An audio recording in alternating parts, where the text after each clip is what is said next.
Hi guys, and here you are at the Serene shirt tutorial. We're going to go through everything like we always do, step by step, but first of all I thought I'd show you it. So here we go. I've done the dead trendy tucking in one side, but you don't have to, so we see both. So it's loose fitted, has a yoke detail at the back that hopefully you can see, but I guess the crowning glory are these beautiful sleeves. We've got a button fly down the front that conceals our buttons, and this lovely yoke detail that you can see comes across there. So in terms of fit, it's quite loose fitted. You only need to choose based on your bust measurement, so your full bust is what we're going to choose it based on, and then we need to consider the length. So as you can see, the length finishes above my full hip, which is about here.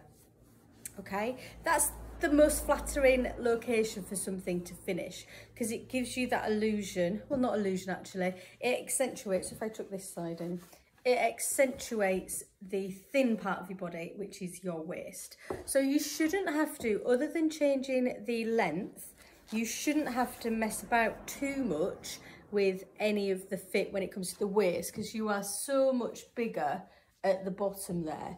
But do check it. There's a finished bust measurement noted, and that finished bust measurement, just continues all the way down. So, and then you have the extra bit from the pleats at the back. So do check, because you may need to create a little bit of an A-line shape, but I'm not sure that most of you need to do that.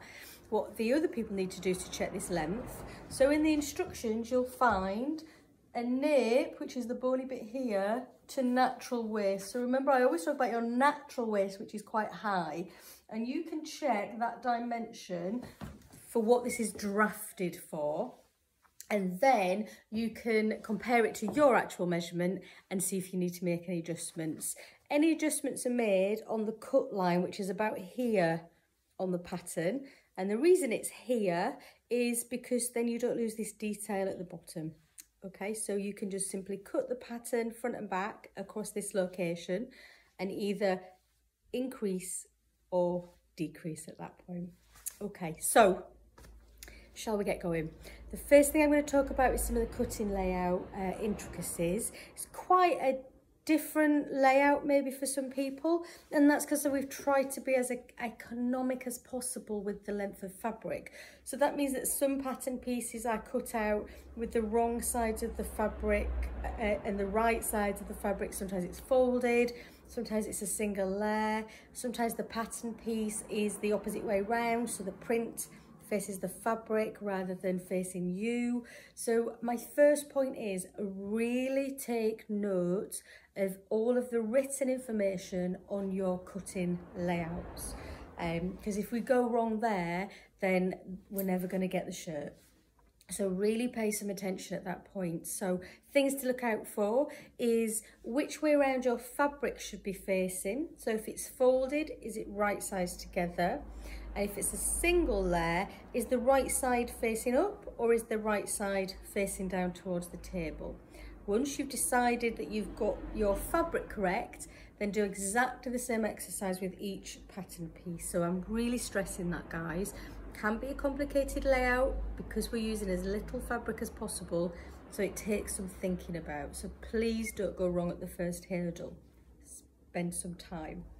The next thing, because a shirt that has buttons and a fly detail has a left and a right side, so the right side is longer because it has all of this fabric involved in it, we need to just take a look and make sure that we're cutting out the left and the right side. So I'm going to bring you around to a better camera angle, and I'm going to go through that with you. And I'm also going to go through all of the construction marks in this front area.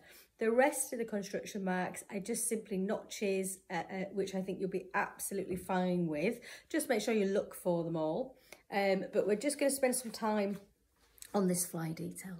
Okay, let's bring you around and then we'll get going. Okay, so what you can see here are the fronts, okay? So the right side of the fabric is facing the table. So what you can see here are the wrong sides of the fabric and they're facing the ceiling. So it's very much like the picture that is in your step 1 of your instructions. Now the first thing to note is some of the cutting layouts tell you to cut a left and a right separately. So if you've done that, you will have already got rid of the extra piece that's on your left side, and there's a line on your instructions that tell you where that is. It's very close to the buttonholes and it says cut line. Okay, so some of you will have cut them together, so I just want to show you that you need to cut that off. So assume that I have cut them together. I have drawn that cut line on the left hand side, and we're just simply going to cut that all the way up to the top. So we're going to discard it completely. The reason that the right hand side is bigger is because it has almost like a fold over the button, so it's longer.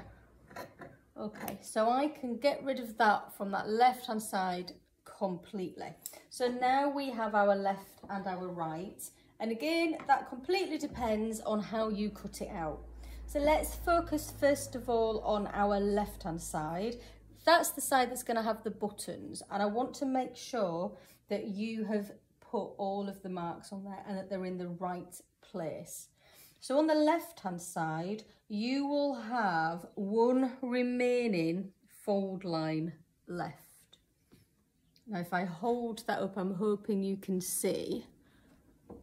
So on the wrong side, can you see there I've drawn a green line, but I've also, let me get the angle right for you, because you do need to see it, don't you? I thought if I did, can you see the thread? So I've just hand stitched all the way down that green line to the bottom. The green line is on the wrong side of the fabric. Now some of these lines you may feel like they're easier on the right side of the fabric, but actually then you're in danger of that always being on the right side of the fabric depending on what you use. So I think it's a little bit safer to use it at the bottom. What I've also done at the bottom of these lines and the top is a little snip, because it just helps us when we're pressing. Can you see that one? Gosh, this light is terrible today. It's actually a really rubbish day outside, so maybe that's changed. There's a snip there. So on the right hand side, however, we have marked the top and the bottom button. So can you see my little yellow dot there? Just there. And I've done the same at the bottom. So I've got one, this is the left hand side that we're working on.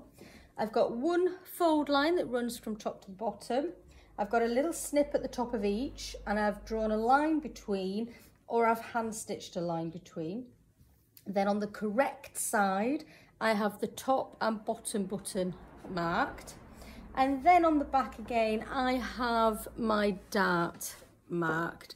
So my dart is in bright yellow. Can you just see the yellow line here? Okay, I think I might draw that in biro for you, just to be clear when we're working on the darts. So do that for you. So that's the left hand side. The right hand side is exactly the same apart from a few additions. So I have here 2 snips at the top, because I have 2 fold lines. I have one down close to the edge and I have one further in, which is actually the same one as we've just done on the left hand side. So I've done the same thing on the wrong side. I've drawn my line all the way down. On the right hand side, you hopefully can see, there it is, a bright yellow buttonhole marked, and I have the same at the bottom. Back onto the wrong side then, and at the bottom I have the reinforcing stitch line marked here in yellow. Can you see? Yep, there it is. And that's on the wrong side of the fabric. And again, I have my dart marked in yellow down here. So make sure you spend your time. I need to see all of the lines perfectly marked. So whether that means measuring in from the edges to the line in a couple of places and then joining them up, that's absolutely fine. But if you lose your accuracy here, then you'll never get the crispness down the front of your blouse, okay? So I really want you to have a think about that one. So if we're all ready, I am assuming your machine is all threaded up perfectly and you've checked that it works with your fabric, so the needle is all happy. I also want to see that you have your instructions with you. I have mine with me, just in case I go off piste too much. But you do want to use both of them in hand in hand with each other.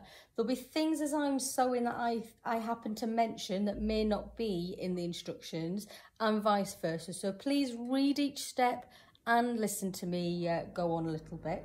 And before you know it, you'll have yourself a Serene shirt. Okay, we're going to get going. I'm going to bring you round so that you can see what I'm up to, and we'll get sewing. Step 2 then, you're going to have with you your 2 yokes, so that's that really strange big curve, yeah, and it's straight across the bottom, and your 2 fronts, and we're simply going to do a stay stitch all the way around those curves for the neck edges. And a stay stitch does exactly what it says on the tin. It makes the fabric stay in the shape that you want it to stay in. Lots of times you'll see this on curves, and you'll see it on necklines a lot when you're using looser weight fabric or lighter weight fabric, because it makes it stay in the right shape. So when you're connecting things to that neckline, you don't end up in a whole world of pain. Okay, so please don't skip this, You're going to have your fabric at 1 centimetre or 3/8 of an inch.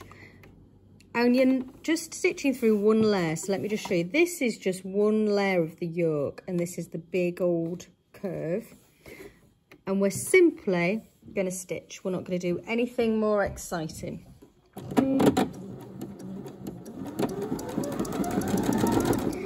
I'm remembering that this is a curve, so I'm not doing this and pulling it straight.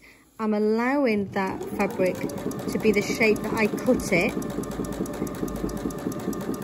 And I'm simply twisting around those curves. The reason it's at 1 centimetre and not the 1.5 is so that when we then connect the neckline, this should be within the seam allowance out of the way. Once we've gone all the way around, we're going to do the same to the front on this curve here. So this is where the yoke joins. And this is the curve at the top, and that's where it goes all funny shaped for your button fly, etc. And you can see the lines that we have drawn in that first step. So I just want you to go across the front there on left and right sides. So I'm going to leave you guys to do that, and then we'll take a look at doing the darts on the front.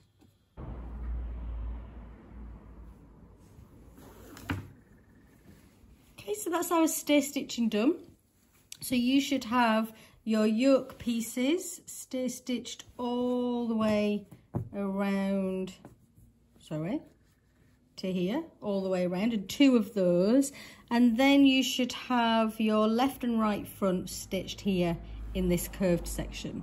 So now we're going to go ahead and work on the darts. So I've just redrawn so that you can see clearly where the dart is, so hopefully you can see that better.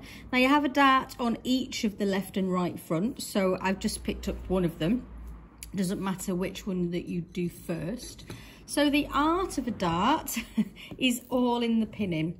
So I'm going to take a hold of the point, and I'm going to take a hold of this point here, and I'm just simply going to fold the fabric like so.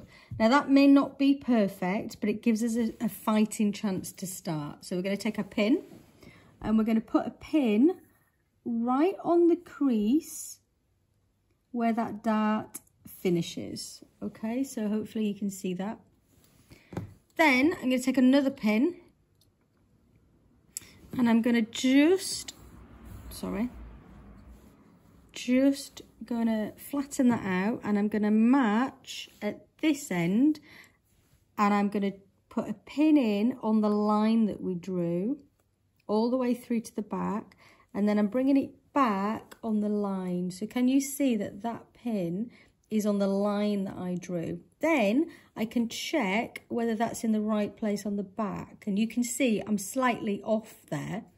So I'm going to undo that pin, and I'm going to just reshuffle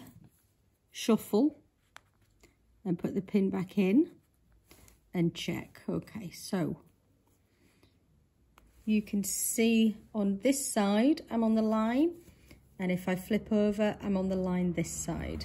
Once you've got that, you can smooth it all down, make sure everything is folded, and you can continue to pin along that line. And whilst you're doing that, you're just going to check that front and back are matching so that you are consistently on that line. Now you will see I've put my pins in the wrong way to make it easy for me to stitch, but that's just because of where the camera is. So before I actually do any stitching off camera, I'll just pop these the right way around. So when you've got all of that dart pinned, we're going to press it, and we're just simply going to press a lovely crease here. So if you bear with me, I'll do that now.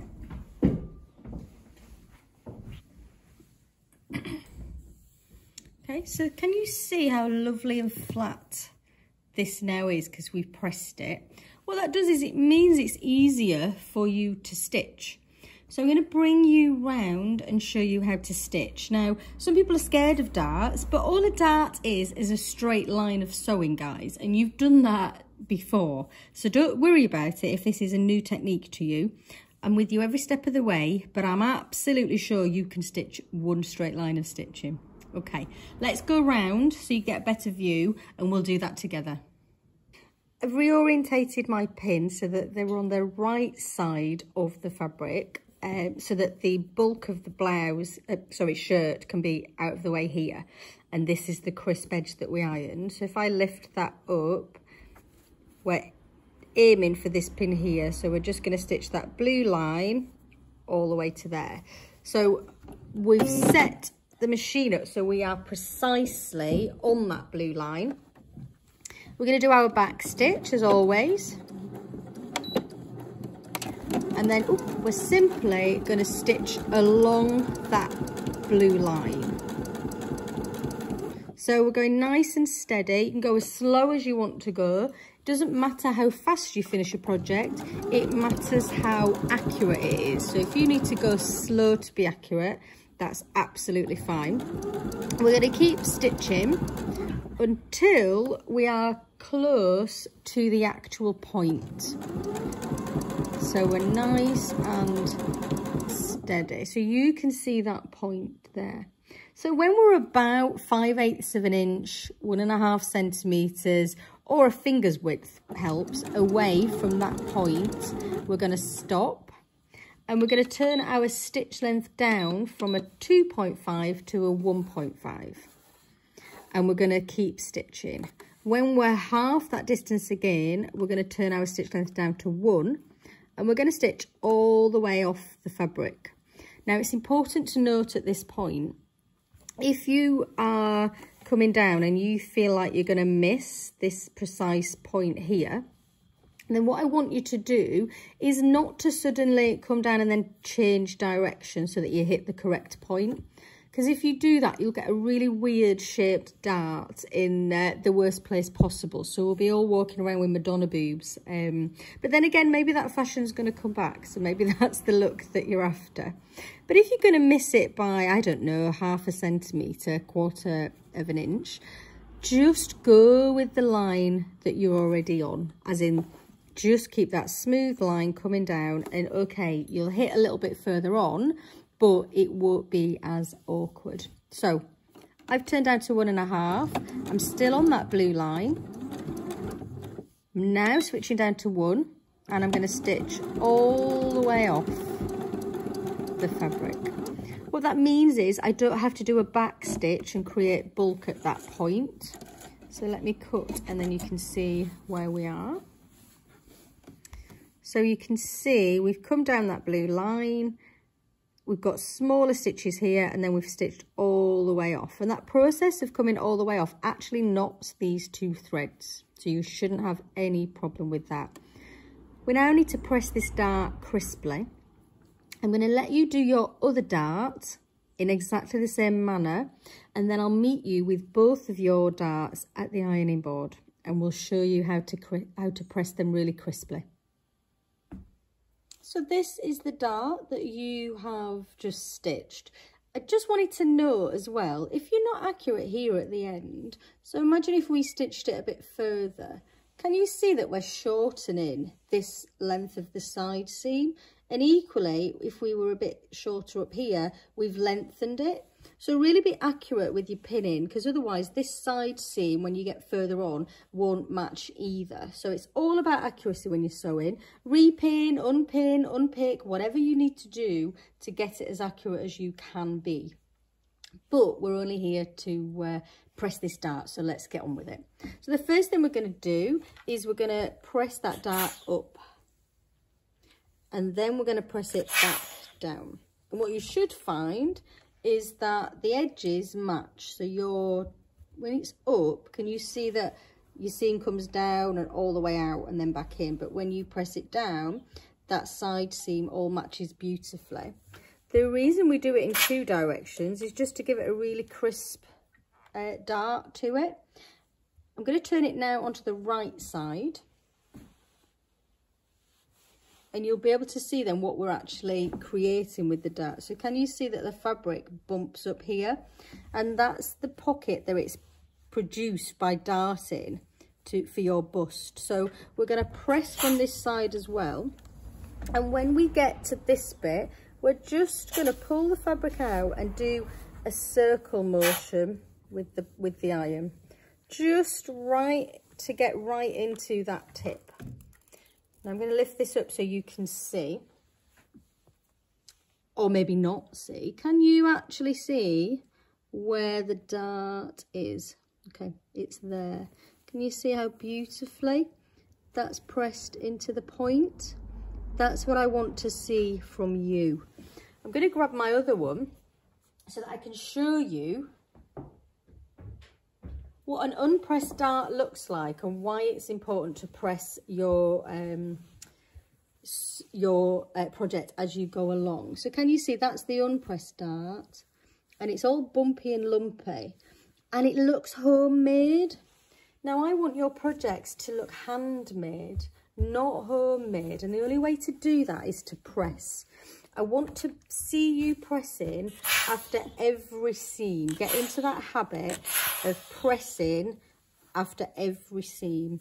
And once you've pressed, if you've chosen to do your seam finishes, you can then do your seam finishes.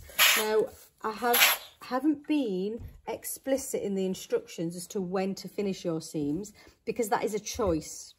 But what you will notice from now on is that I'm going to overlock the seams that need overlocking as we go, and I'll tell you that that's what I'm doing. So if you've chosen to do your seam finishes, you can then do that at the same time. Okay, so far we haven't needed to do any, but I will be making note of that so that you can follow along. Okay, so now we have our two darts all pressed. We're going to bizarrely work on the hem now. So you need to be back at the sewing machine with your two fronts and your back, and we'll start that process. So this is the back of your shirt, and I also have next to me the two fronts, and all we're going to do is stitch a row of stitching all the way down the hems. So that's in 3 locations. So it's a little bit similar to the stay stitching that we did in step 2. So I'm only stitching 1 layer of fabric. The difference here is that we are going to increase our stitch length to the maximum, okay? Because we're going to take this stitch out later. So I've gone all the way up to 4.5. The other thing is we're going to use 2 centimeters. So I'm lining it up with this line here on the machine, because that is our hem allowance, okay? So 2 centimeters or 3 quarters of an inch, whichever helps you with that. And we're simply going to stitch a row of stitching. Now, it might seem a really strange place to do this because we're not going to be using this until much later in the project, but now is the right time, trust me on that. But what you may have noticed, your eagle eye ones, is that I've changed my thread to a different colour. And it helps when you're doing these temporary stitches to do that, because you can then take it out easier at a later date. So we're simply going to be stitching all along the bottom at 2 centimetres. We're going to go all the way along the bottom of the back and all the way along the bottom of the 2 fronts. We're then going to be at the ironing board. So once you've done that, I'll see you at the ironing board, and I would like you to have your fronts with you. Now we're going to start getting real now. So we're going to do the complicated bit, which is all of your fly detail and buttons at the front. Okay, so take a breath, get yourself a brew, and we'll knuckle down and get that sorted. See you in a minute. Okay, let's do it, guys. So what I have here on the table is your left hand side front. Okay, and this is the wrong side of the fabric is facing the ceiling, so the right side of the fabric is facing the ironing board. This is the top, so this is the curve and the stay stitching that you did before, and then down here is the hem that you have just stitched that 2 centimetre row of stitching in. So that's what we are looking at. The first thing to do, we're going to turn over this long edge by 1 centimetre. So I want you to be measuring, and we're going to press it in place. So I may get in the way with the iron, etc. So I apologise, but I will show you the end result. And this is where we need to be accurate, guys. So I've measured 1 centimetre, and I've only worked on a small bit at the top, notice. I'm then going to come down a little bit further. I'm working in a couple of inches at a time. I'm not trying to rush this. I'm not going all the way down to the bottom. And that's not for your benefit. I know that if I do that, I will end up making a mistake. So we're just going to go nice and steady. So just to recap, we are pressing 1 centimetre of this edge over to the wrong side of the fabric.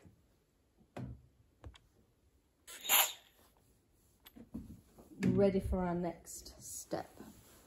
So I just have the last bit at the end to do. And my ruler's hot now. Shouldn't have used the metal ruler, should I? What you can do, if you find it more helpful, is that you can turn over that 1 centimetre and pin it before you press it. All I would say is just make sure you use either all metal pins or glass pins, because the last thing that you want to do is to melt them to your ironing board. You might be able to see here that because my fabric is quite busy patterned, I can actually use part of the pattern as a guide. So you see this little orange flower on the top of one of the cactuses.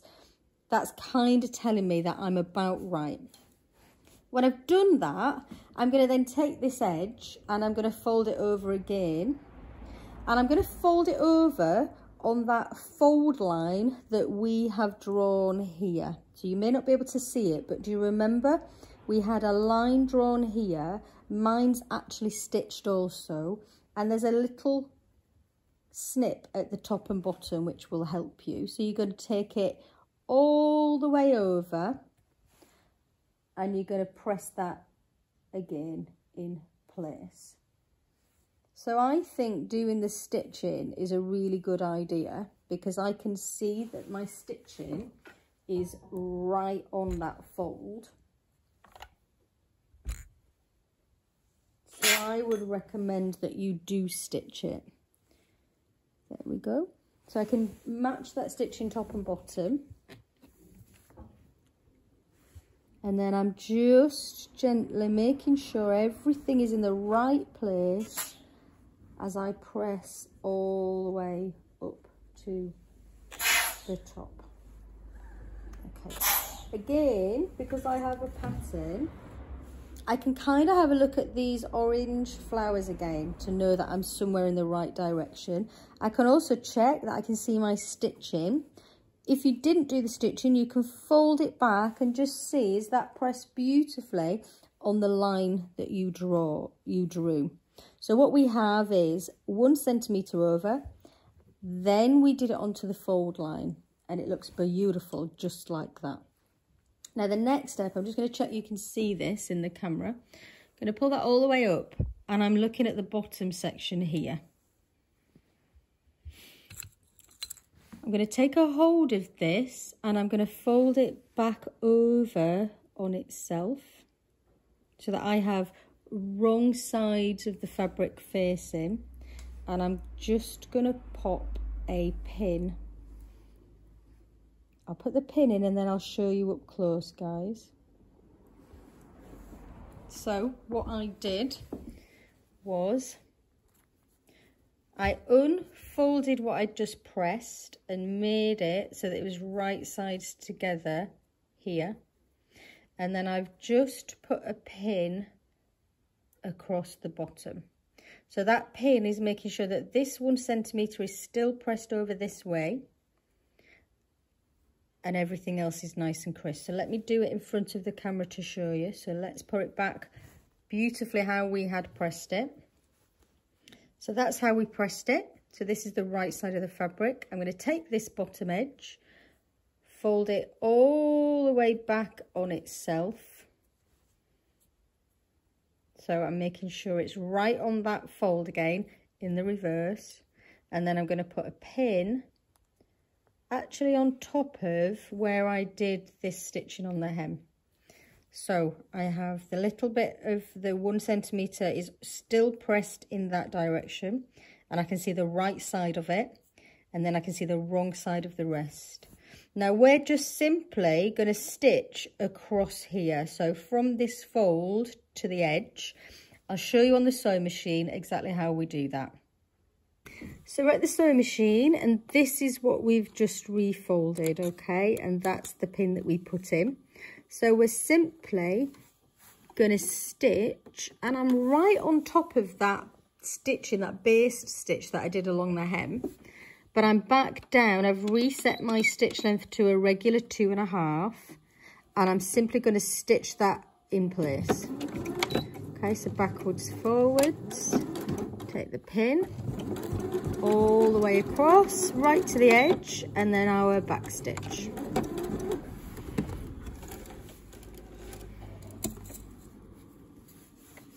So let me just show you where we are. So this bit we pressed, let me show you further down.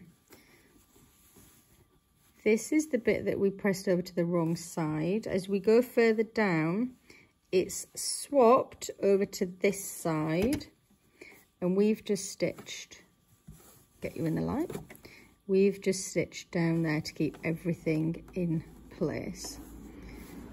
The next step, which is step 6, is that we are going to turn that around and give it a good old press. But before we do that, we need to do some snips.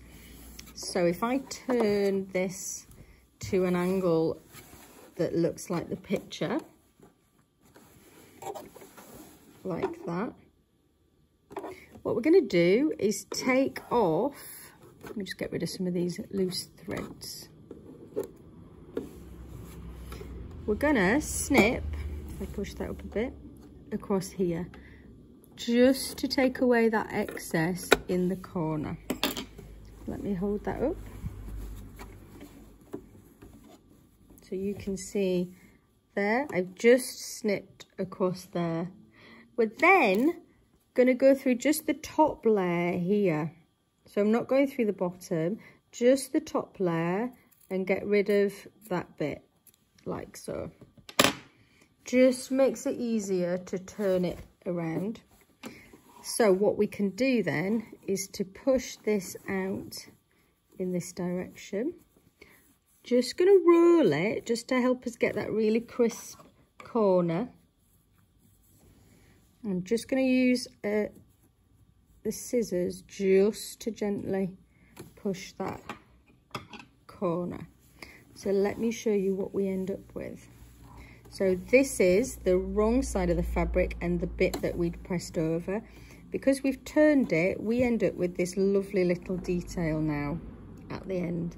Now I'm going to go to the ironing board so that I can show you how to deal with this part before we then stitch up this edge here.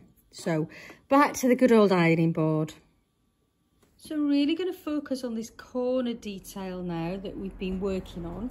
And the first thing I want you to notice is that when we turned it, this hem here, because we did the stitch line, has naturally formed. It's sort of made itself go up here, and that's fine. So the first thing that we're going to do is just to press that in place. So I'm using the stitch line that we had as a guide. And I am just going to come in here and gently press all of that in place. So you can see instantly how much crisper this location looks. Now this bit is a little bit complicated and you may not understand why, but again, just trust me on this. The next step I want you to do is to see this raw edge. I want you to just tuck that in on itself. So let me show you what I mean by that. So I've just tucked the raw edge in like so.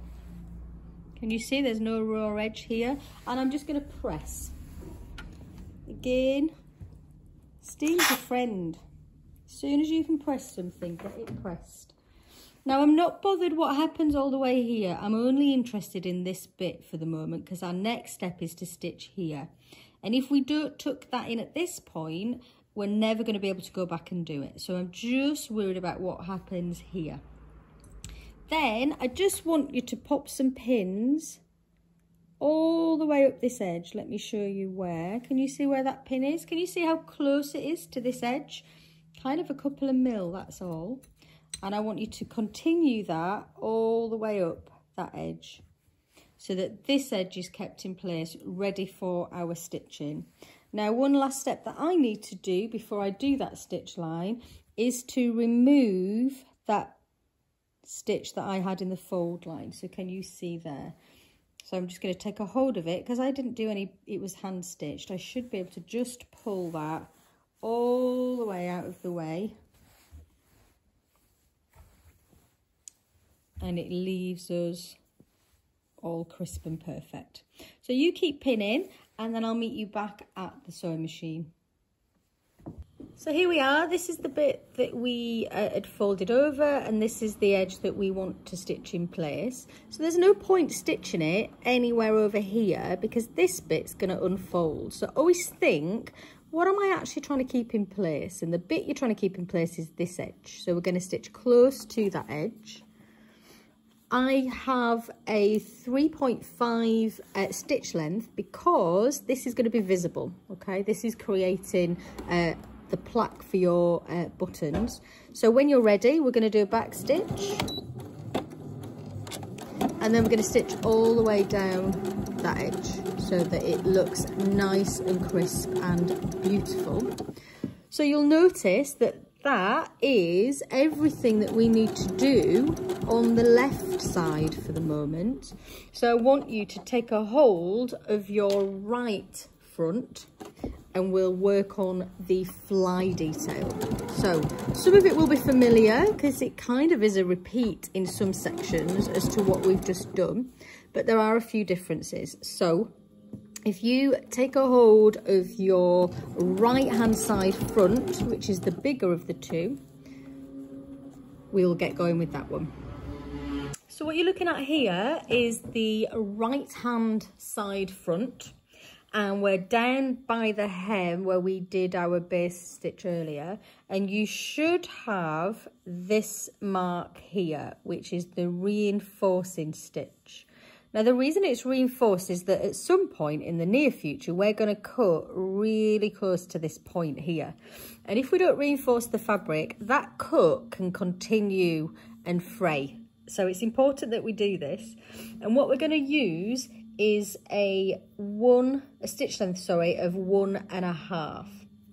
So we're going to turn our stitch length all the way down to 1.5. And we're literally just going to stitch on that mark that we made. So mine happens to be yellow. We're going to be careful when we get to the corner. So we're just going to stitch. See how slow it is? Because it's a tiny stitch. When we get to the corner, we're going to make sure our needle is in and it's accurately at the corner. Lift our foot up and then turn. Because otherwise we may end up skipping a stitch at that corner. And because we're cutting into it, it's the stitch at that corner that is the most important. So really make sure that that's accurate. Then you're going to come all the way down. When you've done that, I will meet you at the ironing board, and I need you to have this with you. So this bit should be a little bit familiar to you. So we're gonna be, this is the bottom. So this is the bit where we've just done our reinforcing stitch. And this is the neck edge. And this is our straight line. We are going to, just like we did on the left-hand side, we're gonna measure and press over 1 centimetre. And we're then gonna press everything over onto that first fold line, just like we did before. So you may want to fast forward this bit because you'd have seen it before. But these are quite tricky little details, so I don't want to not show you. And I don't want to only show you once, because this bit is important for the overall outcome of your shirt, and it will also make it really lovely at the front. If you spend your time being accurate here, everything will come together at the front perfectly, and you'll really be proud of what you've achieved. So I'm just doing the 1 centimetre. So just to recap, this is the wrong side of the fabric, so the right side of the fabric is facing the ironing board. We are turning this edge over by 1 centimetre and giving it a really good press. As I said before, you may find it easy to pin and then press, and that's absolutely fine. Once you've done this, we're going to fold it over again to the next line that you've marked, which is the first fold line. Now I've stitched mine, which I think is a good idea, so it makes it easier for me to do this. If you haven't stitched it, hopefully you have a snip at the top and bottom that you can use as a guide. So if you haven't stitched it, you can then undo and just check that you are on the line that you drew. So we're exactly at the same point as we were before. I then want you, just in the same way, I want you to take this and fold it back like that, just like we did before. And I want you to place a pin. Just let me get a pin.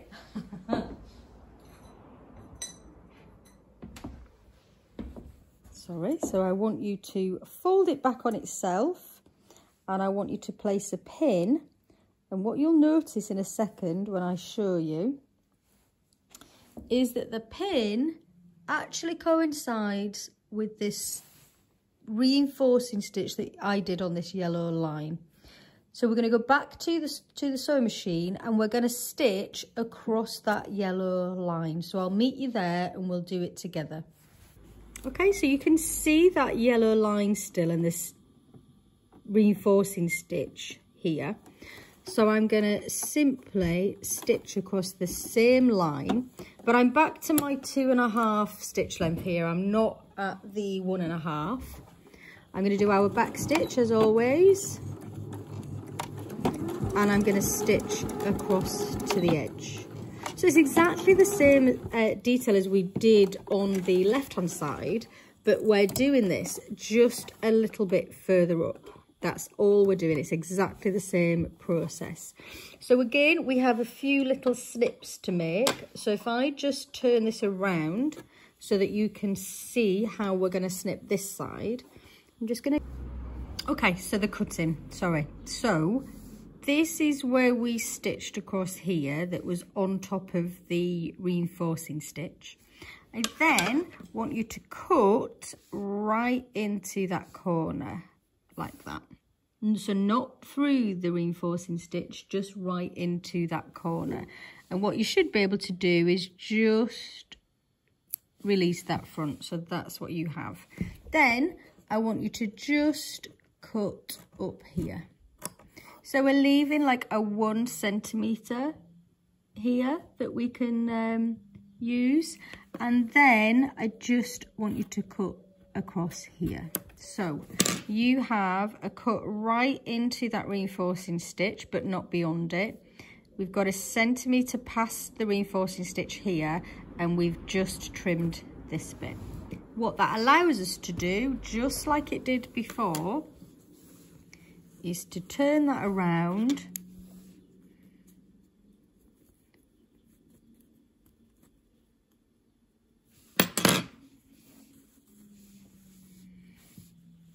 and create this detail here.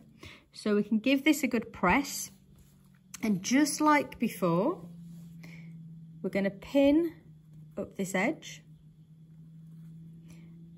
and stitch all the way up, just like we did before. Once you've done that, we're going to take a look at creating our buttonholes. So I'll see you then. Okay, so before we actually do any buttonholes, we need to know where those buttonholes are going to go. So just so that all the lines weren't confused on the pattern piece for the different sizes, we have only got the bottom and the top buttonhole marked. So you are going to do the spacing yourself. I actually think it's more accurate too to do it this way, because you can easily lose the position with all the folding and pressing. So we're going to make sure that they're even before we stitch any of them. So what I have here is a pin at the bottom of this buttonhole and also at the bottom of the top buttonhole there. And we're going to measure between those 2 pins. So I have 42 centimetres there. So I'm going to divide 42 by 7. And then I'm going to put a pin at the bottom of each buttonhole as I go down. Now, am I clever enough to do that in my head here? So 5 is 35. Oh, so it's 6, isn't it? Did I say 42? Yeah, oh, that works out. So every 6 centimetres, look at me, mental arithmetic. Every 6 centimetres, I'm going to put a pin. So there's one there. There's one at 12 there. 18 and so on. Now, it's not only important that you know where the bottom of the buttonhole is, but we also need to make sure that these buttons are central in this space here. So between there, because if they're not central, they're going to look really odd. So when I get back to the machine and I do a test buttonhole, I'm going to show you how to get those central. But first of all, spend some time equally spacing your buttonholes down this right hand front piece. I'm going to go through some different ways of doing a buttonhole, so dependent on what machine you have, so don't worry, but it'll take me a moment to set all of that up. So if you spend your time marking this, I'll be all set up and then we can get on with it. So I've decided I'm going to do the ones on the actual extension on the other machine, because I want them all to look the same. Sometimes different machines, they look different, that's all. So I'm just going to do it on practice fabric on the 4-step buttonhole machine. So I have my button here, and I've just marked a buttonhole that's slightly bigger than the button. Now, the automatic buttonholer will do that for you, so you don't need to worry about the size of the buttonhole. Just going to move you so that you can see the settings on this machine. Okay, so can you see here we've got 1, 2, 3, and 4 is actually the same as 2. So what happens when you do a buttonhole on one of these machines is your first step, you go up the left-hand side. Second step, you do the bar across the top. Third step, you come down the right-hand side. And then the fourth step is a bar across the bottom. So you're in charge of stopping and starting, and you're also in charge in flipping the settings between these. So the settings are here. So up the left, across the top, down the right, across the bottom. So I will physically have to flick through these. Again, the automatic ones don't do that, but it's not a problem.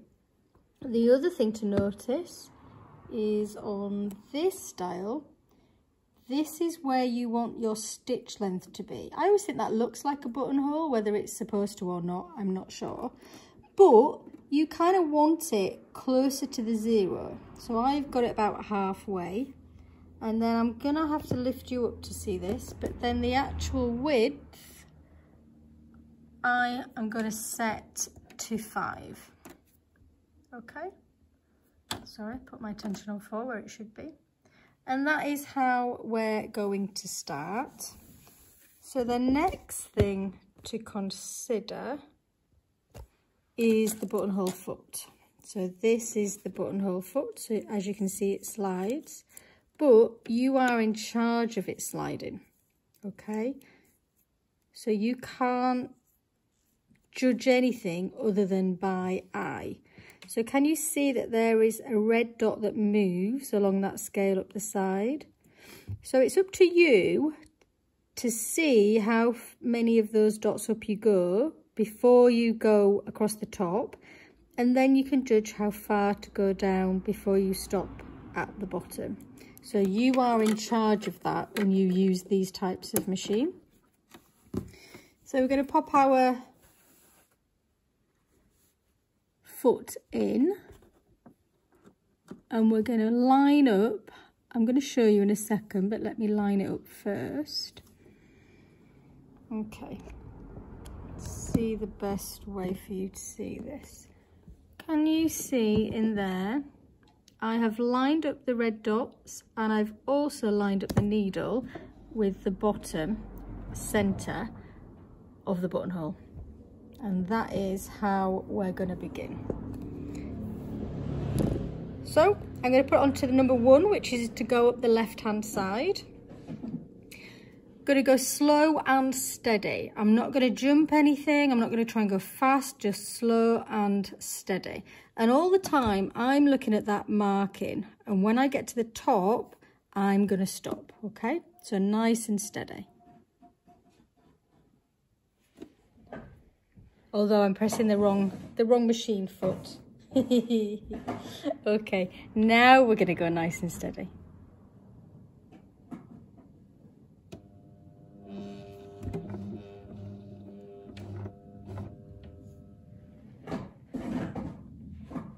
Sorry, it was caught on something. Now we're going to go nice and steady. Third time.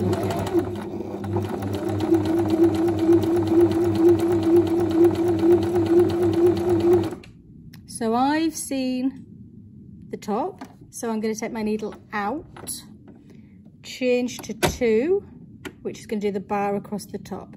Now I'm not going to go loads, because if I create a bump, the machine won't slide over it. So I'm going to do that many. I'm going to make sure that my needle is out before I switch to the next setting, which is 3, to come back down the right hand side.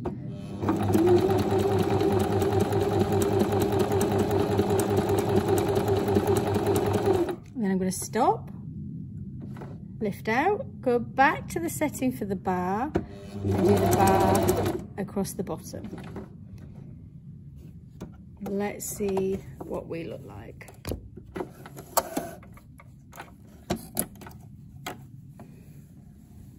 Okay, so there is our buttonhole. Now, buttonholes have always been a bugbear of mine because I don't think on a domestic machine you can get a perfectly looking buttonhole, but I think that's pretty close.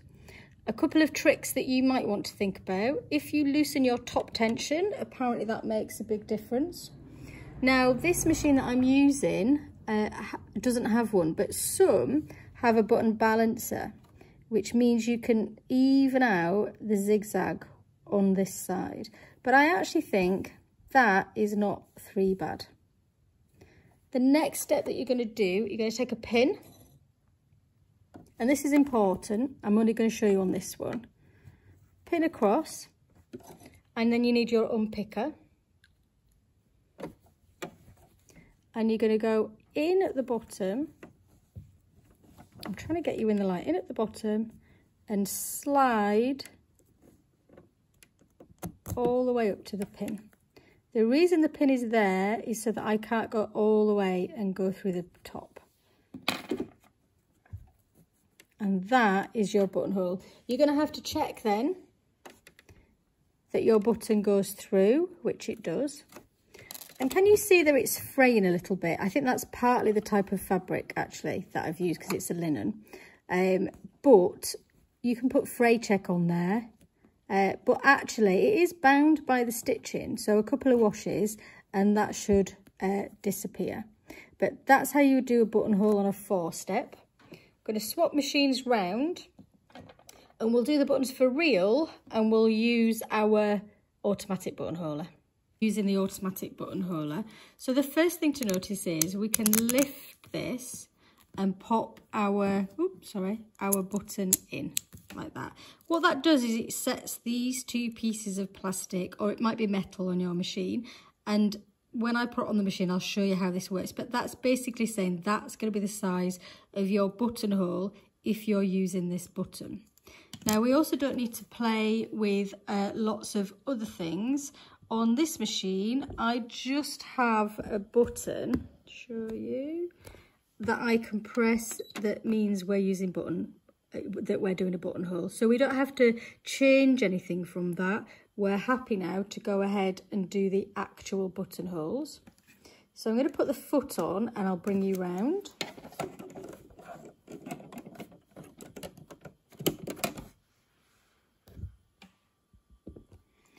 One of the things to be careful of with an automatic buttonholes is that it works on a sensor. So I'm going to pull this down and it's now between those 2 plastic nodules that I showed you, and if that feels a resistance or hits one or the other, that's when it knows it's got to turn around and start doing something different, which is great because it means it does all the work for you. But what we need to be mindful of is that actually if the fabric gets caught or it's really bulky fabric, this might trigger and the button starts to return before you want it to.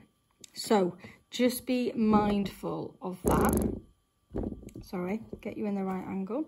I'm going to turn the machine off and back on again because I was playing with those sensors, and that should reset everything. Press my buttonhole again. And I can look down, actually I'm going to do it this way, sorry. I can look at the markings that I have on the pattern and centralise everything.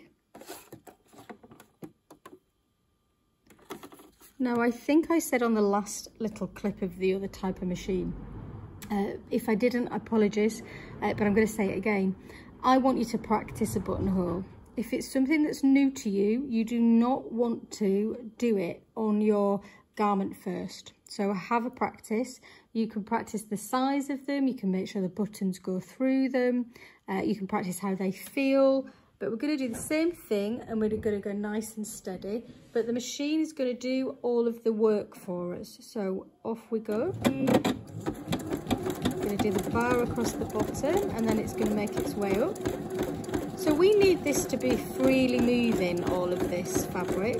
It's quite easy with the extension piece because there's nothing attached to it. So just bear that in mind if you're doing like a coat or a shirt, that you've got all of that other fabric that might cause you problems. So I'm literally sat here with my arms folded at the moment. If it was a garment, I might have to move things and just make sure it was moving freely. So this is now going up the right hand side, and when it gets to the top, it will stop and say that I've finished.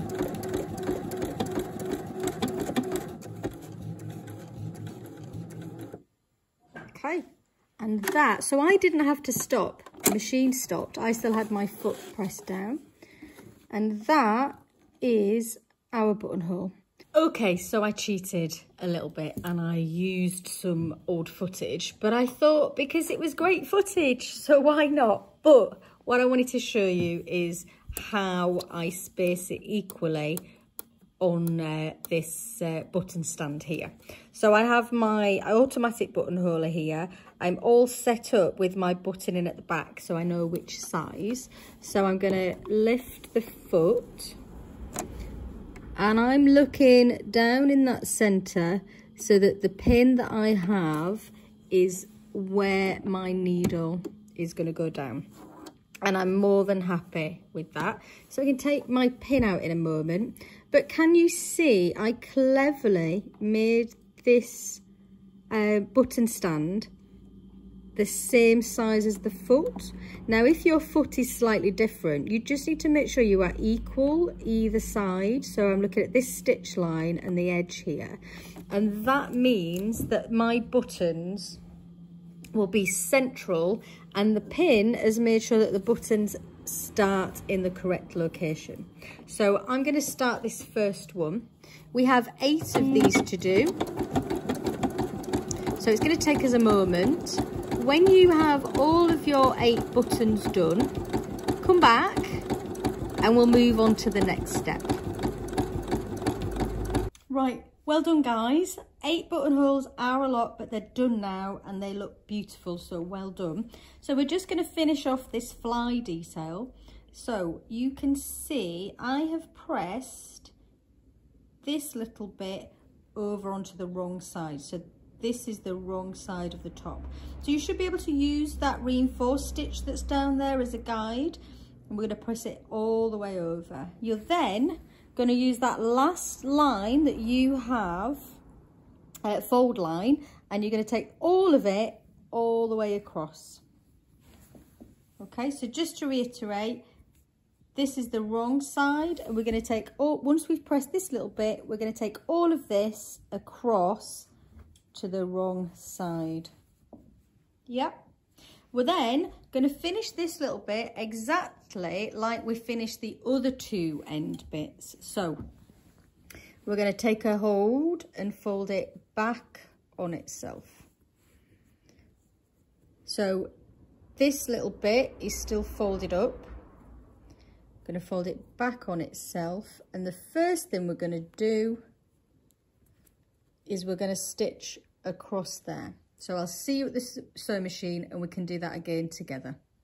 Okay, so here we are. So we're just going to stitch. We're back at a stitch length of 2.5, and we're just going to stitch all the way across.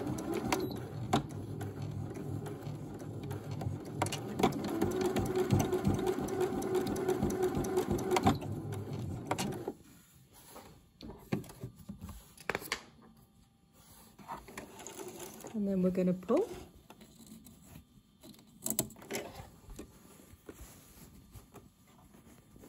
So we're going to trim just like we did before. So I'm going to take my scissors and I'm just going to cut all the way across to that point. Snip those threads whilst I'm there. Then I'm going to trim just the front so that it's out of the way. We then can turn this the right way around,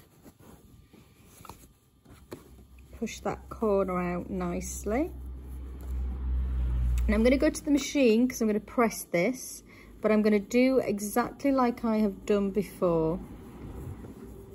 So I'm going to be tucking this raw edge under like that. Okay, so we're back at the ironing board, sorry, and we'll show you the last bits. So here we are. I'm going to press that beautifully like we have done previously, so it's all nice and crisp.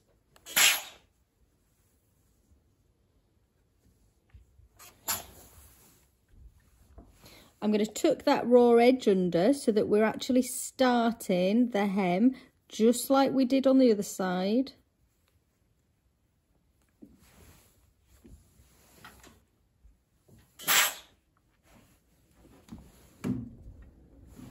And then I'm going to pin all the way up this edge. So I'm pinning this down, so all the way up this edge.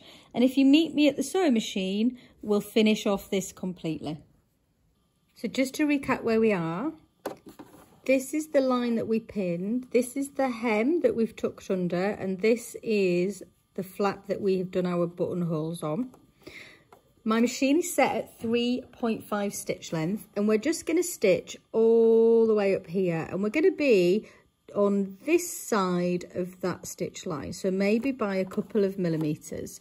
So I'll start us off, bear with me. And then when I get to that point, you'll be able to see how close I'm actually going to go.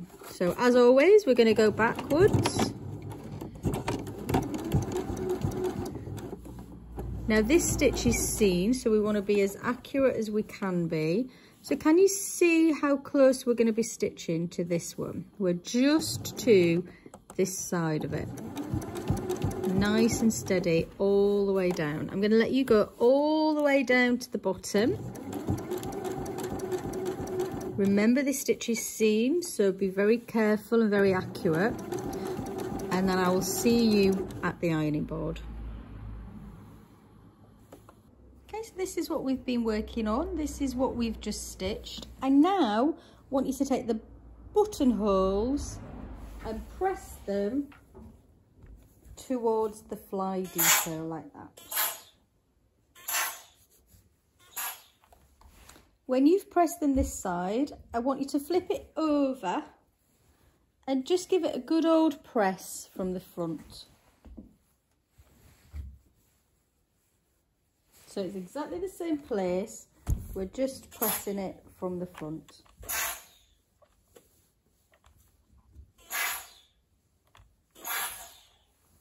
We're getting some steam on there, making it look absolutely beautiful.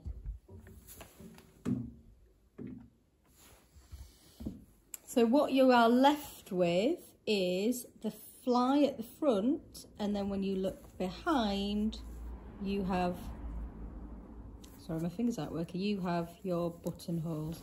So from the back, everything is pressed this way, and from the front, we look all crisp and beautiful. Okay, that was a trial, guys. You've done so well to get all of that complicated detail done. You'll be pleased to know we're going to go on to doing some relatively straight stitches. There may be a few head scratches along the way, but generally quite straightforward. Okay, so I will see you at the sewing machine with your back and your yoke pieces.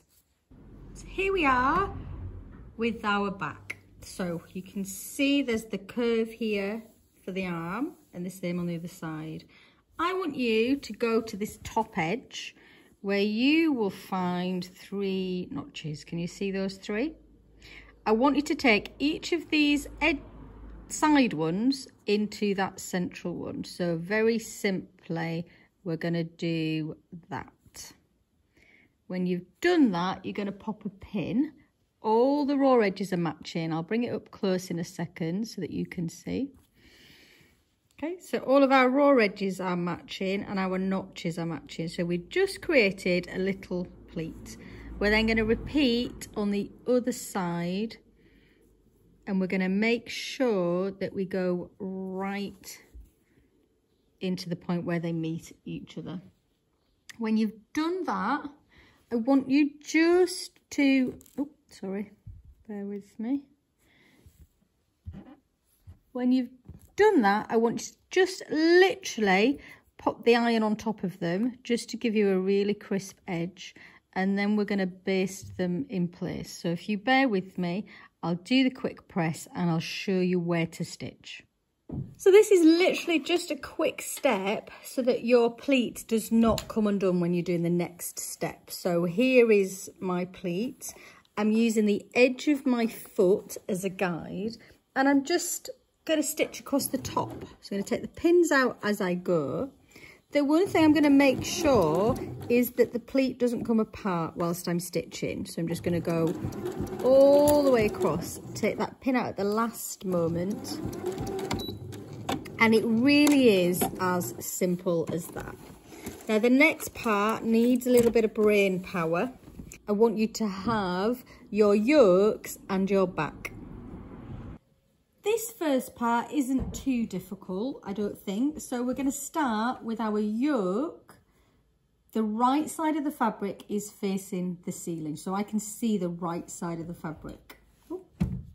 I'm then going to take a hold of the back that we've just done the pleat in, and I'm going to lay that on top. And again, I have the right side of the fabric facing the ceiling. I'm going to take a couple of pins, and I'm going to match this centre point with the centre point notch that's on this yoke. Okay, so that's job number 1. And let's pin that in place. We should then see that these edges match. We can just pull them out, match all of those raw edges. You might find it easier to just pop another pin on there, just so that nothing moves out of place. So I'm just popping a pin on each edge, and then we're simply going to make a sandwich. So we're going to take the other yoke piece. This time the right side faces down like that, so this is the wrong side that you can see.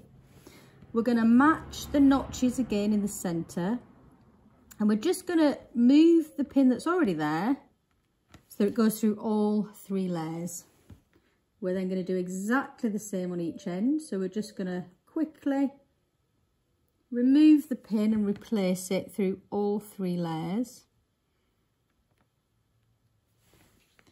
And then we'll pop a few more, sorry, dropping everything. And then we're just going to pop a couple more pins across the top so that everything is held in place. So what you have then, when you lift this up, is the beautiful back. So this is the right side and the right side, and the other yoke is underneath. And if I lift that up as well, you end up having something that looks like that. So you've got the 2 yokes with the wrong sides together there, and then this is the back. This is the right side and the right side. So your first job is simply to stitch across here at your 1.5 centimetre or 5/8 of an inch seam allowance through all 3 layers of fabric, and then I'll see you at the ironing board. So this is what we've just stitched. I just wanted to explain what I meant by pressing the seams up towards the yoke. So we're going to take a hold of this yoke and push it all the way up. Then we're going to flip it over. And we're going to have the other yoke here. So both yokes are there, matching. I'm going to take the iron, I'm going to take a hold here and just gently pull up. And hopefully you can already see the difference that that's making to that seam. If I flip it round the other way, sorry, doesn't help, does it? I've just turned it round the other way, guys. So again, the yoke is matching up here. So we have the wrong sides together. And we're just going to do a press on this side as well, to give us a really lovely crisp back. Now we're going to go on to the burrito method. So if you watch any of the YouTubers or any of the Instagram sewers, etc. Lots of them will talk about the burrito method. It can be a bit confusing, so I'm going to go through it in detail with you step by step. But you need this, so your yoke and your back, and you also need your 2 fronts. And I'll see you at the table where we've got some space. Okay, are you ready? You may need to watch this video a couple of times to wrap your head around it, and that's absolutely fine. I'm going to take it one step at a time, and I'm going to make sure what I'm saying matches what is written in the instructions so it doesn't cause you any confusion. So first of all, just to note, this is the right sides of the fabric facing the ceiling. Our first job is to roll this back yoke. So we're just going to roll it out of the way like that. And then we're going to pop that back up there. So this is the back yoke all rolled out of the way. So that should look like the first picture in your instructions. You're then going to take a hold of your fronts and you're going to match them with the right sides of the fabric. Okay, so I'm just going to lay them down and then I'll explain what you're looking at. Here we go. So this is the wrong side of the fabric. The right side is under here, and I'm matching this seam up there, like so. And the same on this side. So this is the wrong side that you can see. The right side is under here, and I'm matching across the top at those seams. And I'm going to pin those in place. So I'm only pinning one piece of yoke to the front. So the other one is all rolled down at the back, if you remember. Now I'm going to pin these and then I'm going to bring them close up to you because there's a little bit of tricksiness that I need to explain, but you need to see it close up. So just give me a moment. I'll pin this one.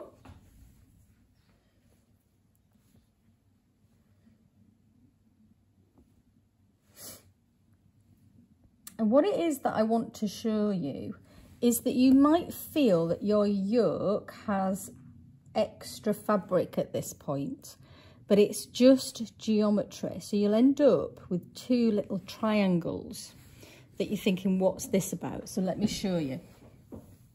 Let's bring this up.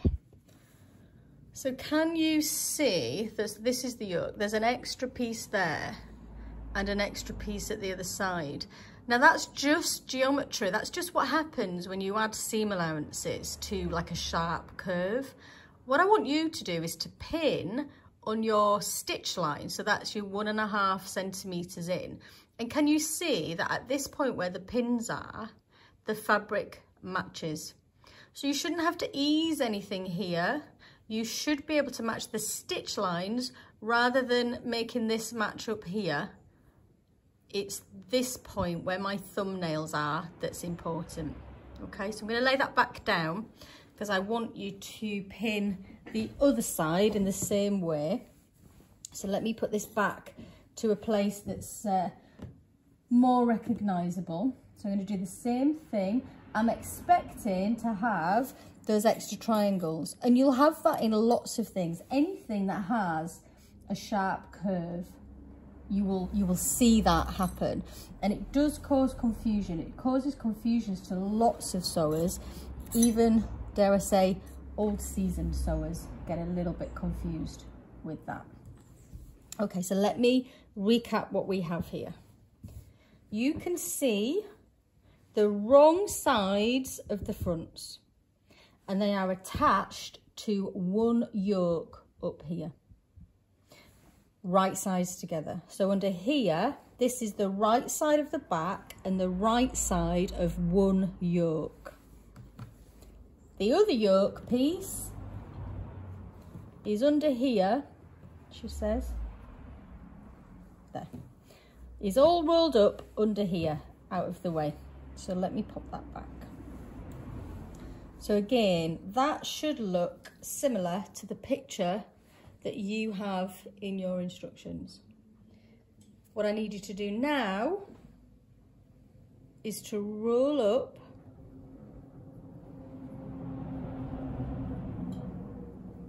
this front, so it's all the way up there, and I want you to roll up the other front as well, so that it's up there. Okay, I'm just checking the camera angle. Yep, you can see that. So here is the back yoke rolled up, and here are the front rolled up out of the way. So we're going to take the back now and we're going to roll the back up.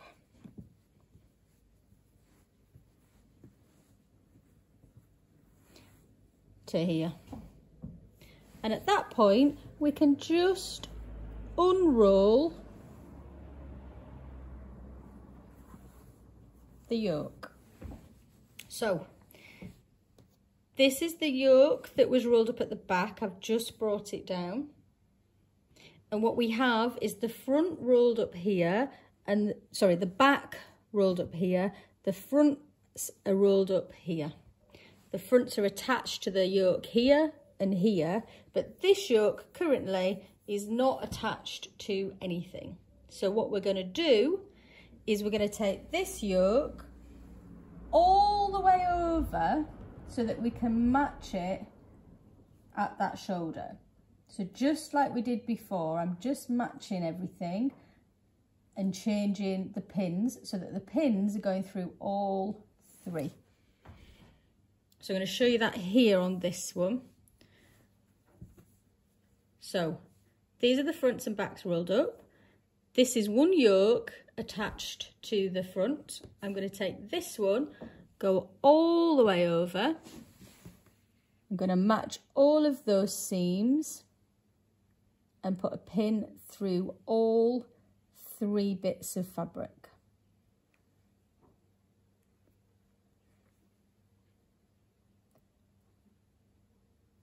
Now, the confusion of this method is all in that folding. So let me try and show you from the side what we have. So this is the seam where the yokes and the back are all attached together. In between there is your rolled up back and front. And then up here you have yoke, yoke, front, and then another yoke at the back. So you've got three things pinned together at this point. Unpin it, repin it until you're happy, until you're clear that you've got it correct. And then we're going to stitch across each of these shoulder seams, or yoke seams actually, they're not on the shoulder. Stitch across each of those with our 1.5 centimetre seam allowance. Then I'll meet you at the ironing board for the big reveal. So here we are for the grand reveal. Now, if it doesn't quite work out for you, don't worry, because there's only little bits to unpick and repin, so don't worry about it. So just, these are the two shoulders or yoke seams that we've just stitched. I'm going to take a hold of everything that's rolled up and I'm just going to pull it all the way through, like so. And with a little bit of a check, what you should be then revealed is these are the shoulders. So you should have, let me find a better angle.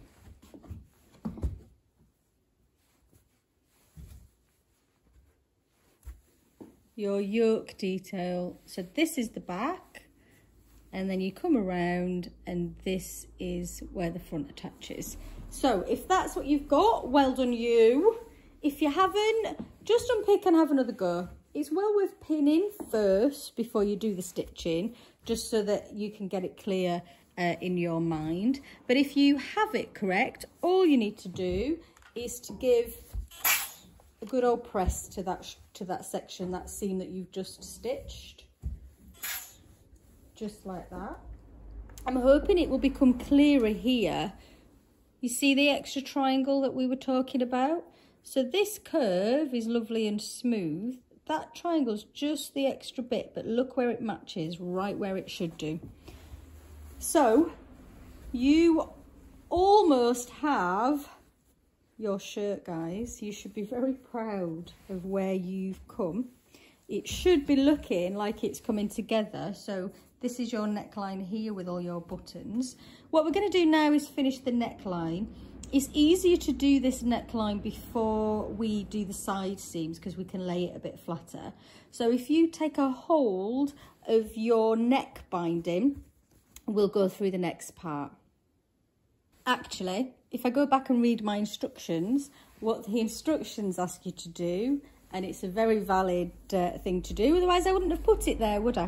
What it's asking you to do is to just simply stitch your yokes together now at the neck edge and at the armhole here. So it's just using a big stitch, the edge of your foot as a guide, and you're just stitching those two yoke pieces together. And what that does is it means when we're doing the neckline and then later when we're installing the sleeves, we don't have to negotiate kind of all of the layers, because this will then act as one layer. So if you do that, and then I'll meet you back here at the ironing board with your neck binding. So this is our neck binding, and the right side is facing the ironing board.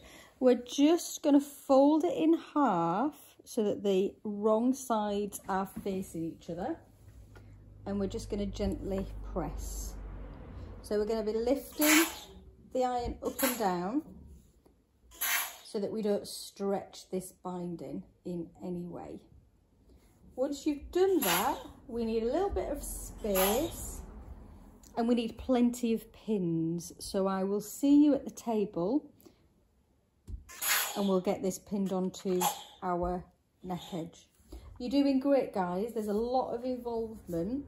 I do say this in most of my videos. If you're feeling a bit fatigued at this point, there is absolutely nothing wrong with taking a break and coming back to it later. You don't want to keep going and then get really cross because you start to make mistakes. So take a break if you need to, and I'll be here when you get back ready to pin this on. Okay, let me explain what we're looking at. So this is the neck edge of your shirt. So that's the back. So here we are with the neck edge. I've got the bias neck, I've got the neck binding here, folded in half. And what I've done is I've got a 1.5 centimetre overlap here at the front. It doesn't matter which side you start on. I guess left and right will, whether you're left-handed or right-handed, will make a difference to you, but it doesn't matter for me. And we're going to match all of the raw edges with the neck. So this is the folded edge. All of the raw edges are then matching. And we're just gently going to bring it so that we match along that curve. So you can see where it curves too much. There's a little bit sticky uppy here. That's always going to happen, so don't worry. Just take your time and go all the way around. You're simply going to bring your binding to your neck edge and pin. You'll never hear me at this point say there's too many pins, so you keep going all the way around. When you get to the other end, you should have approximately the 1.5 centimetre seam allowance left again. When you're at that point, join me at the sewing machine and we'll get this stitched on. So here we are. This is our neck binding and this is our neck edge. We're simply going to stitch all the way around. Sorry, just finding my machine foot. So here we are. We have our neck binding here with the fold and then all the raw edges matching.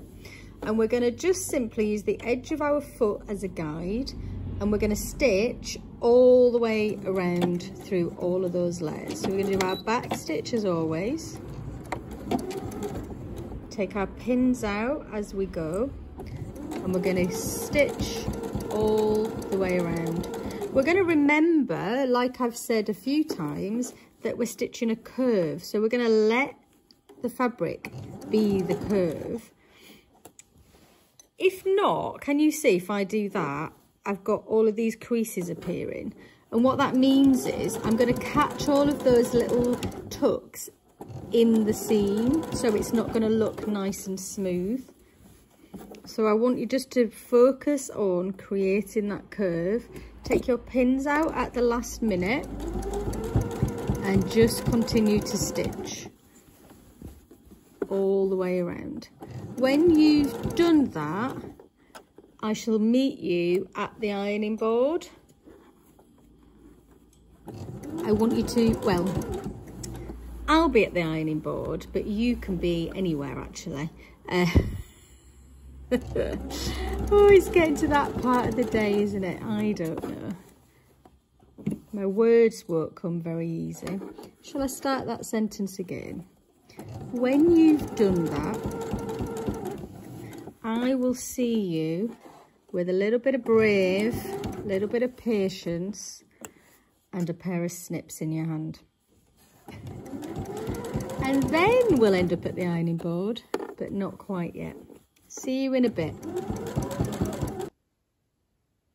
Okay, so at this point, it is worth checking that this front edge is the same length. So I just want you with your thumb, move that out of the way, take your other edge and do the same.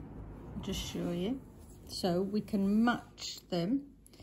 So that is going to be the top and they're matched. And then we're just going to follow that all the way down. So I'm just matching the fronts all the way down until I get to the end. And what we're looking for is that those two end pieces are the same. If they're not, your top is always going to be a bit wonky when you wear it. So you want your shirt to finish at the same point. So worth a check there. If you find that it doesn't match when you do that, you can just simply go back and re-stitch your binding. Either unpick a little bit or re-stitch it so that it does match. So it's well worth taking that moment to do that. But what we're here to do is to be brave with our snips. So I want you to be very, very careful that you don't catch your shirt underneath. So push it out of the way. You're going to start at one end and you're simply going to cut triangles out of this seam allowance. I'm going to bring it closer in a second so that you can see how brave I'm being, because you do need to be brave. If you aren't brave at this point, you may as well not bother doing it at all. So I'm just, can you see how close to the stitch line I'm actually going? Now I'm not going through the stitch line, but I am cutting through all of the layers, and they're about 2 centimeters to 1 inch apart. I want you to do that all the way around, and then I want you to cut half of it away like that. I'm going to try and illustrate in a sec why you do that. At these ends though, I just want you to be careful that you don't trim too much away, because we're going to need that extra so that we can make it all nice and neat, which is our next step. But can you see, by doing that, when I turn this over, it's already starting to look like a really lovely curve. If I choose a bit in the middle here where we haven't done that and I try to create the curve, the fabric is fighting me to come over because it wants to open up so that I can do it. So you do need to be brave with this. So I want you to do it all the way around, being incredibly brave, going close to your stitching. The reason I use snips is they're sharp right to the end and you have more control. Scissors, sometimes you tend to cut with the back, which means there's a chance if these snip down, you've snipped into your garment. So just be very steady, but take your time doing this and be brave. Once you've done all your notches and you've trimmed this seam by half, you need lots of pins and the iron. So I shall see you at the ironing board. So what we have here, I'm inside the shirt so I can see where I've trimmed, and the binding is here. So the first thing we're going to do is just go around that curve and press the binding up. Okay, now you're going to go all the way around. Once you've done that all the way around, you're going to bring your binding over to this side. So I'm just going to do that and put some pins in, and then I can hold it up and you can see what we're doing.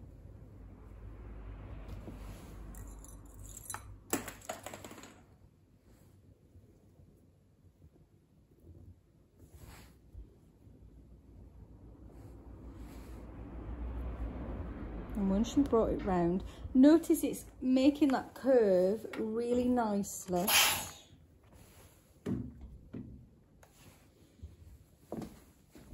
So let's see. So you can see how beautifully that is turning over. I want you to do that all the way around, and then I'll show you how to deal with the two front ends. See you in a minute. Okay, so you should see how beautiful and flat this neck lays close to the ironing board. So I've done it all the way to the ends, but I just wanted to come up close so you can see what we need to do here. So I'm going to open it back up, and I'm going to press back towards itself like so. What that allows me to then do is to fold it back and create a really lovely detail. Now I'm going to tuck the raw edge in out of the way, which can be tricky, so I think I'll probably need to use a pin for that. So I'm just tucking that out of the way, and then I can pop my pin like that. So just on the other side, I'm going to trim this one because it's slightly longer. So you probably want no more than 1 centimetre, maybe more like 1/2 centimetre. And I'll repeat the process again on this side. So I'm going to just open it up and fold everything back towards the binding and press. So all across. Then I'm going to fold it all the way over, make sure there's no raw edges showing, and I'm going to put a pin. Now this is the perfect chance to see if your binding is going to interfere with your top button. Now it shouldn't do, but if you've lost bits of inaccuracy, or rather if you've lost accuracy and introduced some inaccuracy as you've been stitching, which is really easy to do, you might find that this overlaps. If it does, you probably want to unpick a bit of your binding and address that, okay? So we just want to make sure that we're not going to be stitching across that buttonhole. It should just match nicely. Once you've done all of that, we're going to give it a really nice press, and then I'll see you at the sewing machine. Right, so my stitch length is 3.5 because we're going to be able to see this, and we're stitching close to this edge because again that's the edge we don't want to come across here. So we're going to do our back stitch as normal, and then we're going to just gently stitch all the way around. I've got my pins in the wrong way around because I'm silly. So nice and steady, keeping that consistently along the edge. Now when you've finished that, what you may want to do on the edges is just do some hand stitching just to stop any of those raw edges escaping. If you just let me go a little bit further, I'll show you exactly where I mean. Again, notice I'm allowing it to be the curve. There's no point suddenly now deciding that I'm going to change my technique. We're going to keep it stitching around that curve like we always have done. And let me show you. So it's at this location here, which is at the top. You may just want to do some hand stitching there, just so that that looks all neat when you've finished. Once you've done that, we'll do the side seams. So I finished off our neckline. I've removed any of the stay stitching that was visible then from the right hand side. And then what we're going to do now is just match the side seams. So I've pinned all the way down on both sides, and we're going to stitch with a 1.5 centimetre seam allowance, or 5/8 of an inch, and a stitch length of 2.5, which is our normal good to go kind of length. When we've done that, this is the first time when I'm going to say press the seams open and finish the seams if you so wish. So I'm going to show you that. First of all, I'm going to stitch them both, and then I'll see you at the ironing board and I'll show you what I mean by pressing the seams open. So let's talk about pressing seams open. So this is the side seam that you've just pressed. You can see the dart here.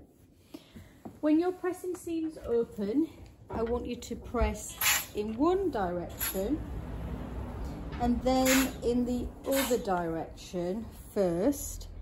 Then we're going to open up that seam and press. And what this does is it gives you a real crisp seam. When you've done it that way round, I want you to flip it over and do it from the correct side. Just ensures it's all nice and crisp. Now, as I said before, you're going to finish those seams. So I'll just show you that, look, I've overlocked my seams, but they're overlocked separately and they're pressed open just the same. When you've done that, I want you to hang this shirt up on a coat hanger somewhere, and then we're going to work on the sleeves. So I'll see you at the table with pins and sleeves. So now let's create a bit of drama with the sleeves. The first thing I want you to check is that you have all the notches up here on this top. So you should have one notch all the way up to the top. Sorry, there. Where you find another single, and then you'll find a double.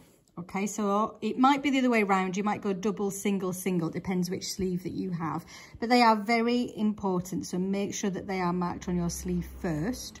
When you've done that, I want you to fold your sleeve so that the underarm seam matches right sides of the fabric together. So I'm just going to put some pins in and then lay it out so you can see what it is. You're going to do this with both of your sleeves, and you're going to stitch it with a 5/8 of an inch, 1.5 centimetre seam allowance all the way down this edge. Then you're going to press them open and finish them if you so wish, just like you did with those side seams. Okay, so let me show you the shape that you are creating. So this is the bottom where you'll see you get this lovely deeper bit towards the back, and you've stitched all the way down this side. So I'll leave you to do both of those and finish the seams, and then we're going to put a gather stitch along this bottom. So we're going to do a gather stitch along the cuff detail of the sleeve. So you can see that I'm starting at the seam, but I'm not stitching the seam, I'm just on this side of it. I've got the edge lined up with 1 centimetre because that's the first row that we're going to do. And I have a contrasting colour thread in. What you can't see, but you have to trust me, I'm at the biggest stitch length that we have. So we're simply going to follow this curve at the 1 centimetre all the way around. We're not going to do a back stitch, we're just going to go for it.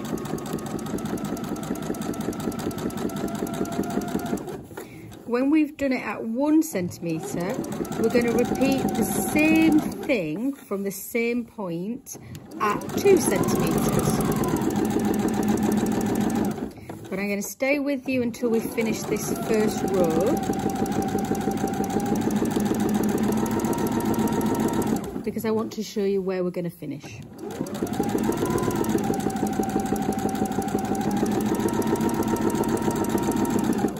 Okay, so we're coming up to this seam again, and I just want to finish on this side. We're going to give a long tail left over so that we can use that to pull the gather. Then we're going to start at the other side of the seam again, and we're going to do 2 centimeters. What you can also do is use the edge of the foot along that stitch line that you did previous, and we're just going to stitch all the way around again. I'll leave you to do that, and then I'll meet you when we're doing the gathering. Right, so you should have both your sleeves with your gathering stitch, and we're just simply going to gather it. Now, you're going to take a hold of both and gently pull it through.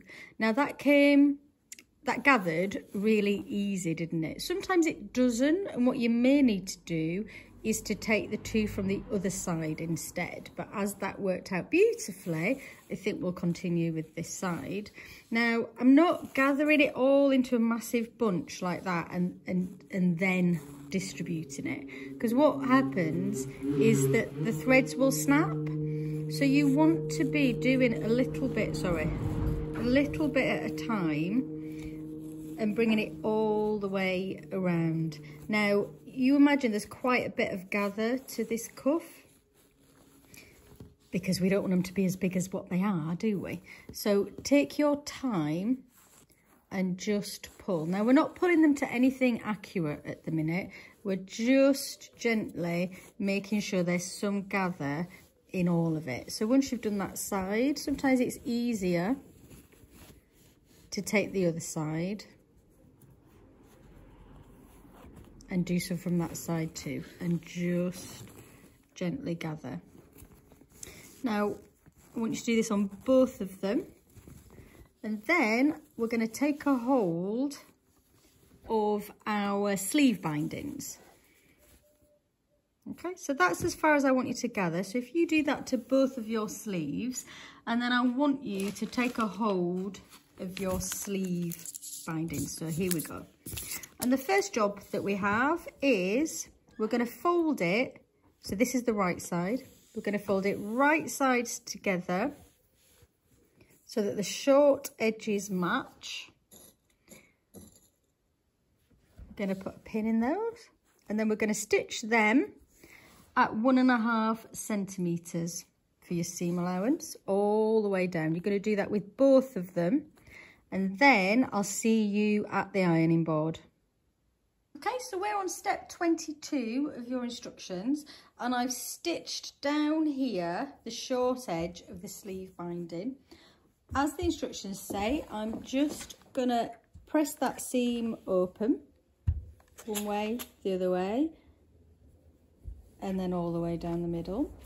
And then I'm gonna fold it in half long ways. Now this can be a bit confusing, so we're gonna take that circle and we're going to fold it so that the wrong sides are facing each other all the way around. Does that make sense?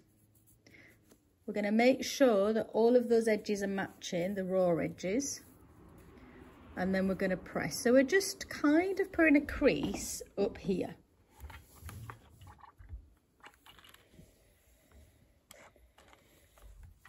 So let me show you from the other angle. So up here we have a lovely crease, and at the bottom all of those raw edges are matching, and that's where we want to be. So that's step 22 complete.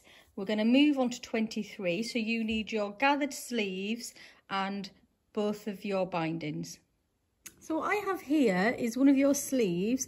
This is the right side of the fabric that you can see, and that's the cuff detail that we gathered earlier. I've also got one of the sleeve bindings here. Now I'm going to unfold where we folded it, and I'm going to take the right sides and pop that over the cuff. So let's just recap what I've done there. So the sleeve is the right way round, but the sleeve binding is the wrong way around that you can see. So the right sides of the fabrics are facing. We're going to match the seams, so the seam of the binding and the seam of the sleeve, and we're going to pop a pin just there. We're then going to go to the other side. Now there's a notch there, you see, there in your binding, and there should also be a notch in your sleeve. Now it might take you a minute to find it because of your gathers, but I promise it's supposed to be there. Oh, maybe it's in the other direction. Let's have a look. Where are we?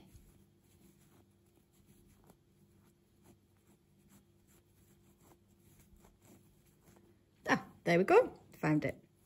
So you're going to match both of those notches together, and we're going to put a pin.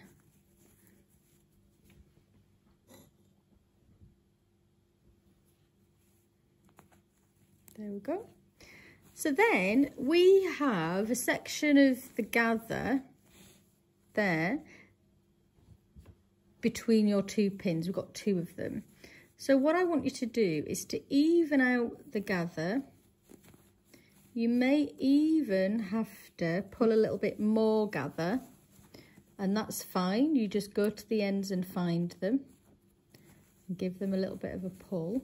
And what you want along that top edge is for between pin and pin, you want this gather to fit so that the sleeve binding is nice and flat. So just pulled it in a little bit. So I'm just going to even that gather around, and then I'm going to pin it. Now I'm purposefully pinning on the inside because I do find it easier if your pins are on the inside, and when we get to the machine I'll explain why. So when I'm pinning, I'm making sure the raw edges match, and I'm just pinning along the inside, and I'm pinning between those two lines of gather because that's actually where we're going to be stitching. Okay, so all the way around. So that's one half done. We're going to repeat the same process on the other side. So it might take you a minute to get your gathers even. It might take you a minute just to pull a bit more gather or to loosen that gather off so you've got more fabric that you can match, and then you're going to simply pin between those red marks. So a couple more pins in. Sorry, I keep lifting it up too high, apologies. So you can obviously see there on the inside there's all the gather, but look on the outside, it's all nice and smooth. Now I want you to do that with your other sleeve, and then I'll meet you at the sewing machine and we'll show you the best way of stitching. So let me show you what we have here. So this is your sleeve binding that you can see, and then this is the inside where all the gather is. So I've lined the edge up with the 1.5 centimeters because that's the seam allowance that we're using, or 5/8 of an inch. And we're just going to stitch. Now you can use an extra guide here, so you should be stitching between those two red rows of gather stitch, and you're just going to stitch all the way around, but you need to pause every now and again and bring this forward so that the section that you're stitching is nice and flat. Take the pins out as you go, and make sure you don't catch any of the gathers like that. You're just going to be nice and steady and slow. You're going to go all the way around. When you've gone all the way around, I'll come back to you and we'll go through the next step together. So remember, you're doing this on both of your cuffs. See you in a minute. Okay, so I've removed all of the gather stitch so you can no longer see any red. And what I'm going to do is press all of this seam towards the binding. Okay, now that can be a bit tricky because it's a little thing to do. So I'm going to turn my sleeve the right way round to do this. Now underneath I can get in and I can make sure that all of that seam is pulled towards me, i.e. the band, and we're just going to get some steam on it. Okay, so again I'm going to check on the inside that all of the seam is this way, and then we're just going to get some steam on it. I'm trying my best not to unpress the crease that we put in there right at the beginning. Okay, once you've done that, we're going to trim that seam by half. So let me come around so you can see what I mean. Flip that back, sorry, there we go. So I want to trim all of the gather and this seam by half. So if I start off, you can then see what it is I'm achieving. Okay, so I'm just trimming it by half all the way around. Now I'm going to leave you to do that. It's a bit tricky just because of the size of this cuff. When you've done that, I want you to have a hand sewing needle ready and we'll finish off this binding. So the next bit is the hand sewing. So what I have here, the sleeve is inside out and this is the seam that you have just trimmed, and this that I'm holding is the binding. I'm going to take the binding and I'm going to fold it so that the raw edges matched where I've just cut, and then I'm going to fold it again so that we're in line with the stitch line. I'm going to put a pin and then I can bring it closer so you can actually see what I'm trying to do. Bear with me. Okay, let's move on a bit. So you're going to take the binding, you're going to fold it so that it matches with that raw edge. Then we're going to fold and we're going to put that fold on that stitch line. Can you see that stitch line? And then we're going to put a pin. So can you see then in between we can pop a pin? As always, pins are your friends. So don't be skimpy with your pins. And we're going to work all the way around in half and then fold it just so that it covers that stitch line. The reason it's important that we go close to that stitch line will become apparent when we do the hand sewing. I'm going to let you go all the way around. Remember, you have 2 of these. So you're going to go all the way around and then join me again and have a hand needle threaded ready to go. Okay, so I'm pinned all the way around so you can see that all that gather is now bound within that sleeve binding. So we're going to just hand stitch here. So I'm not the neatest of hand sewers and I do know that you guys don't really enjoy hand sewing, but let's see if you can see what I'm up to. We're being careful that we don't go through to the front, but there's plenty of layers of fabric here to deal with. So we're just going to do 3 little stitches in the same position. That's 1, 2, 3.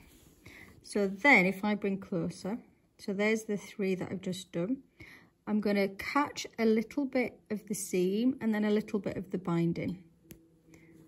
And I'm going to come around. And then going to go under and catch that stitch. And through the sleeve binding. And again, I'm going to pull it round. Take that pin out because it's getting in my way. Then I'm going to go underneath again and just catch a stitch and through. And I'm literally going to do that all the way around till I get to the other side. When I do get to the other side, I'm going to do 3 stitches. So that's 3 small stitches in the same place again. And that just knots the end off, so there's no problem. So just to recap, we're trying not to go through to the front. We're picking up one of those stitches, coming through the binding. And then we're going for another stitch and through the binding. So this is your chance to just have a brew whilst you're doing it. Reflect on how far you've come, because once you've done this, you are not many steps away from finishing. When we've done this, we're going to inset these sleeves. So you can join me again. Again, have your pins ready and your patience, and we'll get going with that. Okay, so some might say this is difficult, but I'm going to try and show you a way that makes it less difficult. So we're going to inset one of your sleeves. So I have here your bodice, and this is the armhole. I actually want your bodice of your shirt to be inside out. So look, I can see, I can see all of the seams. Okay, so this is your armhole. I now have your sleeve, and it's the right way round, so beautifully pressed binding there, and I'm going to put it inside your shirt. I'm going to match the underarm seams here. I will show you close-ups. I just want you to see the process first, and then I will move you around. So I'm just going to pop a pin there. The first thing we need to check is, have we got the right sleeve? And the way of doing that is checking your notches. So you should be able to go from this seam that you've just pinned and go around and have a look at where the notches are. So you can see there is a single notch there, and there is also a single notch there. Now, if they didn't match, I would simply have the wrong sleeve, so I'd just have to swap them out. But that's the way of checking. So if one was a single and one was a double, that's the indication that you need to swap sleeves. So as luck would have it, I've picked the right one up. So because it's a notch and I know it's now in the right place, I'm going to pop a pin just like that. Then I'm going to go around, and there is also a single notch at the top of the sleeve, which should, there it is, match with the single notch that is in your yoke that indicates where the shoulder is. So let's pop a pin in there as well. I'm going to keep following this round, and eventually I should get to a point where I've got a double notch and it matches a double notch in the back. So let's match that up. So far, so good. So you should have a pin at your shoulder seam matching the notches, at the back double notch, at the underarm, and at the front single notch. So you have 4 points of contact there. Now the easy bit to consider is the bit from the underarm seams to the notches. So let's do those first. So we're simply going to match the raw edges. I'm pinning on the inside, and before you stitch, I want you to make sure that all of your pins are on the inside, as in the inside of the arm here, and I will explain why when we get to that bit. The other thing that I want you to take a look at is, I am putting my pins at approximately 1.5 centimetres or 5/8 of an inch down from that raw edge, which just so happens to be the stitch line. So a little bit like when we did the yoke, what we need to be thinking with the sleeve, certainly when we get up to the top bit, that's going to be difficult, we need to be thinking about what we're matching. And we're not matching the raw edges, we're going to be matching the stitch line. And that's this bit here, because can you see I have too much sleeve to go in there. Now, some people might find it easy if you draw the stitch line on, and that's fine if that helps. That's not a problem. That's a great thing to start off with. Some people do a gather stitch, and I don't feel like that helps me, to be honest. But there are lots of ways of doing things. So if you feel like a gather stitch helps you, then by all means go ahead and use one. What I want you to do is this method, or at least try this method. So I know what my problem is. I have a problem between this pin and this pin. Yeah. I'm going to create a curve. So I'm going to create the curve that the shoulder would create. And hopefully you can then see that that evens the gather. I'm then going to take my pin and I'm going to put my pin on the stitch line. And I'm going to do that all the way. So what it does is the gather is still there. Look, I can see it, or rather the excess. But in a second, when I've put this last pin in, just going to readjust that pin, I want you to see that that ripple is not on our stitch line. So hopefully you can see on our stitch line where those pins are, it's nice and flat. And I have transferred all of that excess up into the seam allowance. So that's why it's important that we match here and not here, because that's not going to help us in any way. Now, these sleeves do not have a huge amount of ease to them, so you shouldn't find that they're too tricky.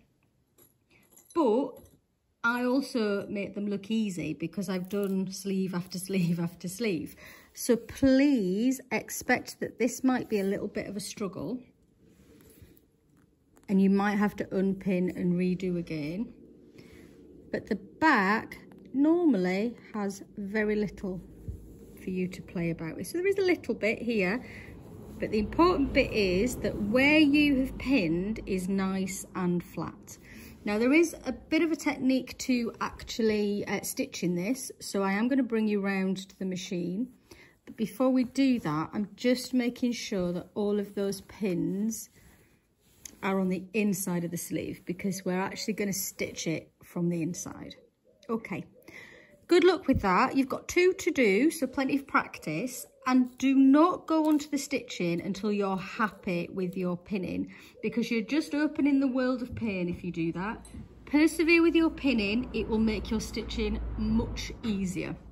Right, let's bring you around so you can have a proper look. So first of all, let me tell you what you're looking at. So this is the sleeve hole, and this is the underarm seam. I have made sure that I'm at 1.5 centimetres or 5/8 of an inch seam allowance, and then we're going to start. So like always, we're going to flatten all of our fabric. We're going to make sure if it's curved, that it follows the curve, because we're going to stitch in a curve, and we're going to start. Now, it isn't enough just to stitch a row of stitching when you're doing a sleeve. You're actually going to be manipulating the fabric as you go. So you'll constantly see me stopping, rearranging here, pushing fabric underneath so that I'm not catching anything. And these fingers will be always just checking that where I'm going to stitch is nice and smooth. The other thing to notice is I'm going quite slow. And that's not for your effect. That's because if I go any faster, I'm going to go wrong. So it really is a nice and steady stitch. Now it'll feel relatively calm and comfortable until you start to get to here, where you can see all that excess. Okay, so we're just allowing it to be the curve that it was cut out at. And we're just checking constantly with our fingers that we're not stitching any little rooks. Now I'm getting to here and I feel like this is in the way. So I'm going to put my needle down and I'm just going to move all the excess fabric out of the way. What you will see, can you see how the fabric's coming up here? And that's because that's the curve that we shaped it to so that we could get the sleeve in. So what you might find is easy to stitch is if you create that curve. So you'll probably see me at times pulling this up so that we have that curve. Now I'm going to try and keep my fingers out of the way, but we are doing lots of manipulation here. The worst thing that you can do is to realise you have a little bit of excess fabric and not deal with it, because what you'll do is you'll chase that pleat all the way to under your arm, where it's not really a good look. Can you see I have a bump here? So I'm going to take my fingers and I'm just going to gently move it out of the way so that where I'm stitching is nice and flat. So I really don't care what happens anywhere else, so long as that area that I'm stitching on is nice and flat. So I'll do anything in my power to make sure that it's nice and flat.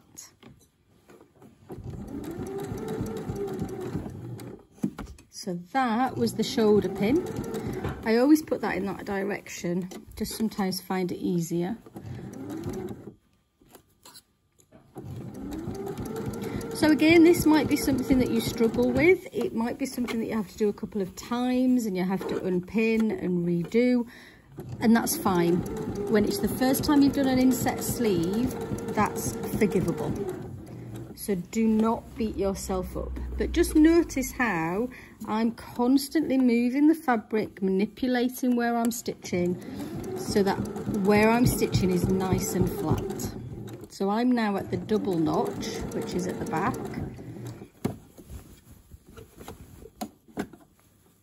And I'm just checking I've got nothing caught underneath. And then round we come. Once we've done this, this is a seam that we can finish, and you can actually finish this seam together, so both sides of the fabric can be finished together. Once you've done that, you can press all of that seam towards, oh, let me check what I said, sorry, towards the sleeve itself. So I'm coming back to the underside. Going to do on my back stitch. So I'm going to take this off. I'm going to go and finish my seams together, and then I'll see you at the ironing board and I'll show you the best way to press them. See you in a minute. Okay, so I've checked, I've got no puckers and I've finished my sleeve seam. So I'm going to lay it flat on the ironing board, and then I'm just going to go around and I'm going to press that seam towards the sleeve. I'm going to do that on the back too.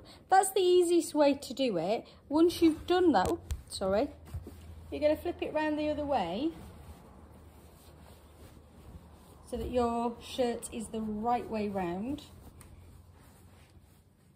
And you can do the same. Just get some steam on that seam.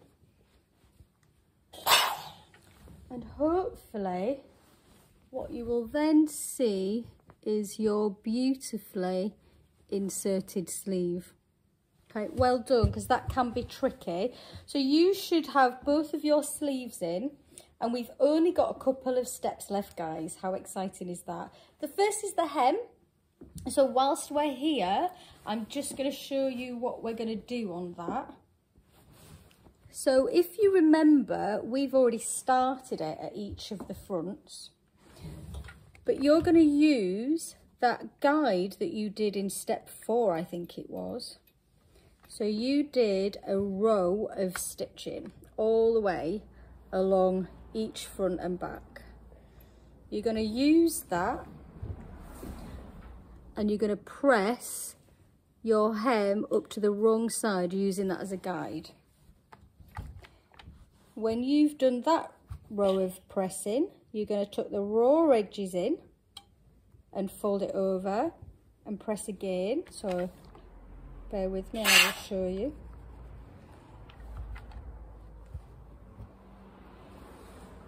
So you have no raw edges showing.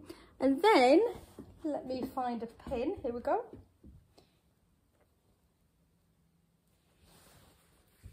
you're going to pin it all the way around like that, and then you're going to stitch close to this folded edge, so where the pin is, all the way around from the front all the way across the back and to the other side, and that's your hem done. Give it a good press and then join me and we can take a look at the buttons.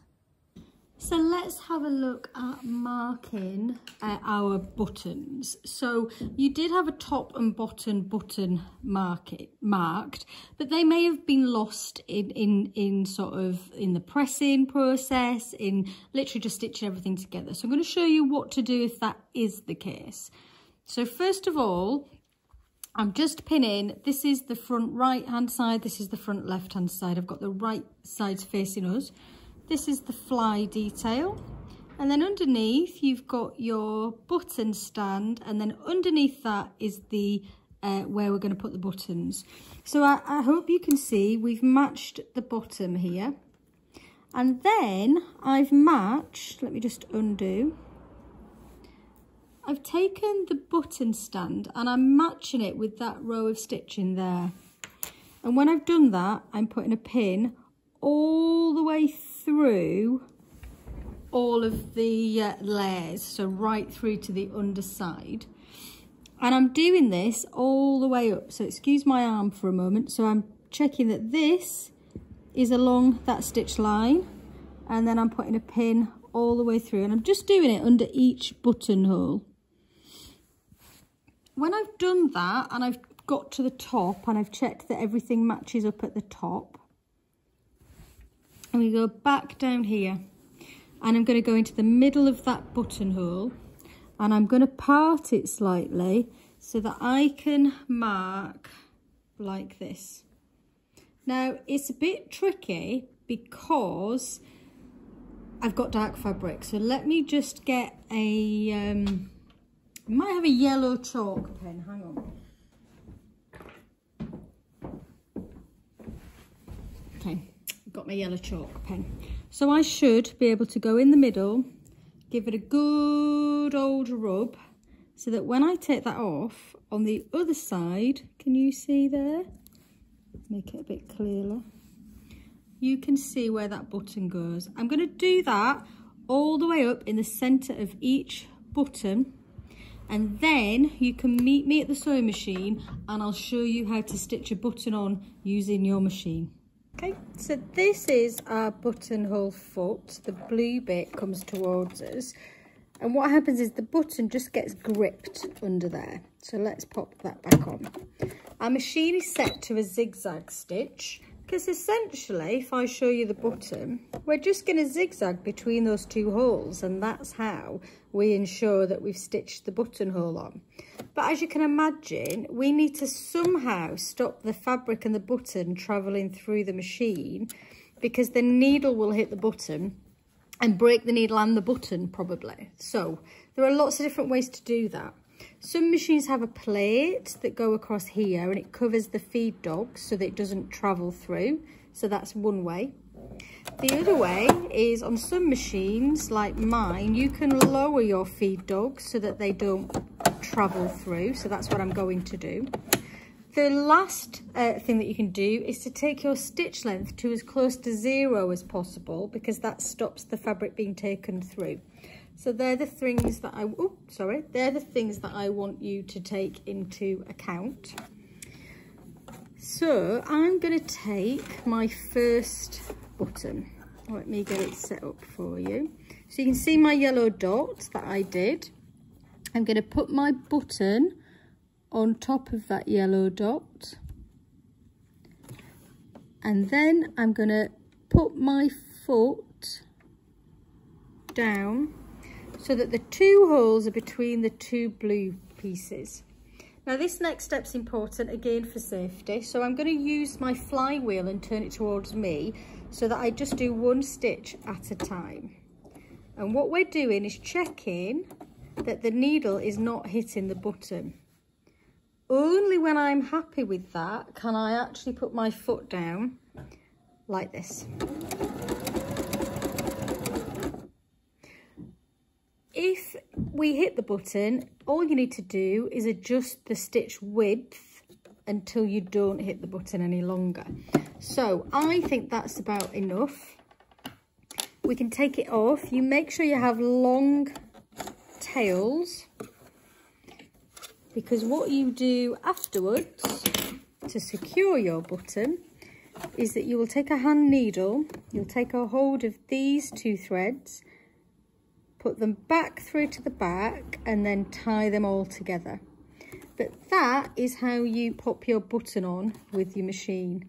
Now you and I have another 7 to go before our big ta-da moment, so I'm going to let you do that. Then I'm going to give mine a good old press, get rid of any loose threads that are around, and then you can see it in real life. All right, guys, good luck. Take it steady. See you soon. So how did you find it? Do let me know. Comment, social media, use the hashtag share. I love seeing your makes, and I will share them all over the world if you're happy for me to do that. I love this shirt. This is my finished one that we've all been working on today together. Fabric was in my stash, so I think it's very autumnal, maybe Halloweeny, but I love it.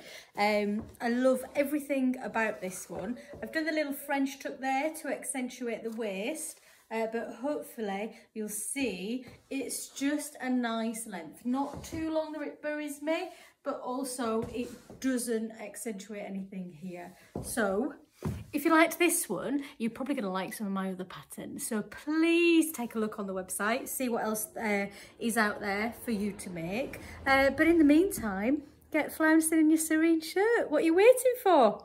See you soon. Bye.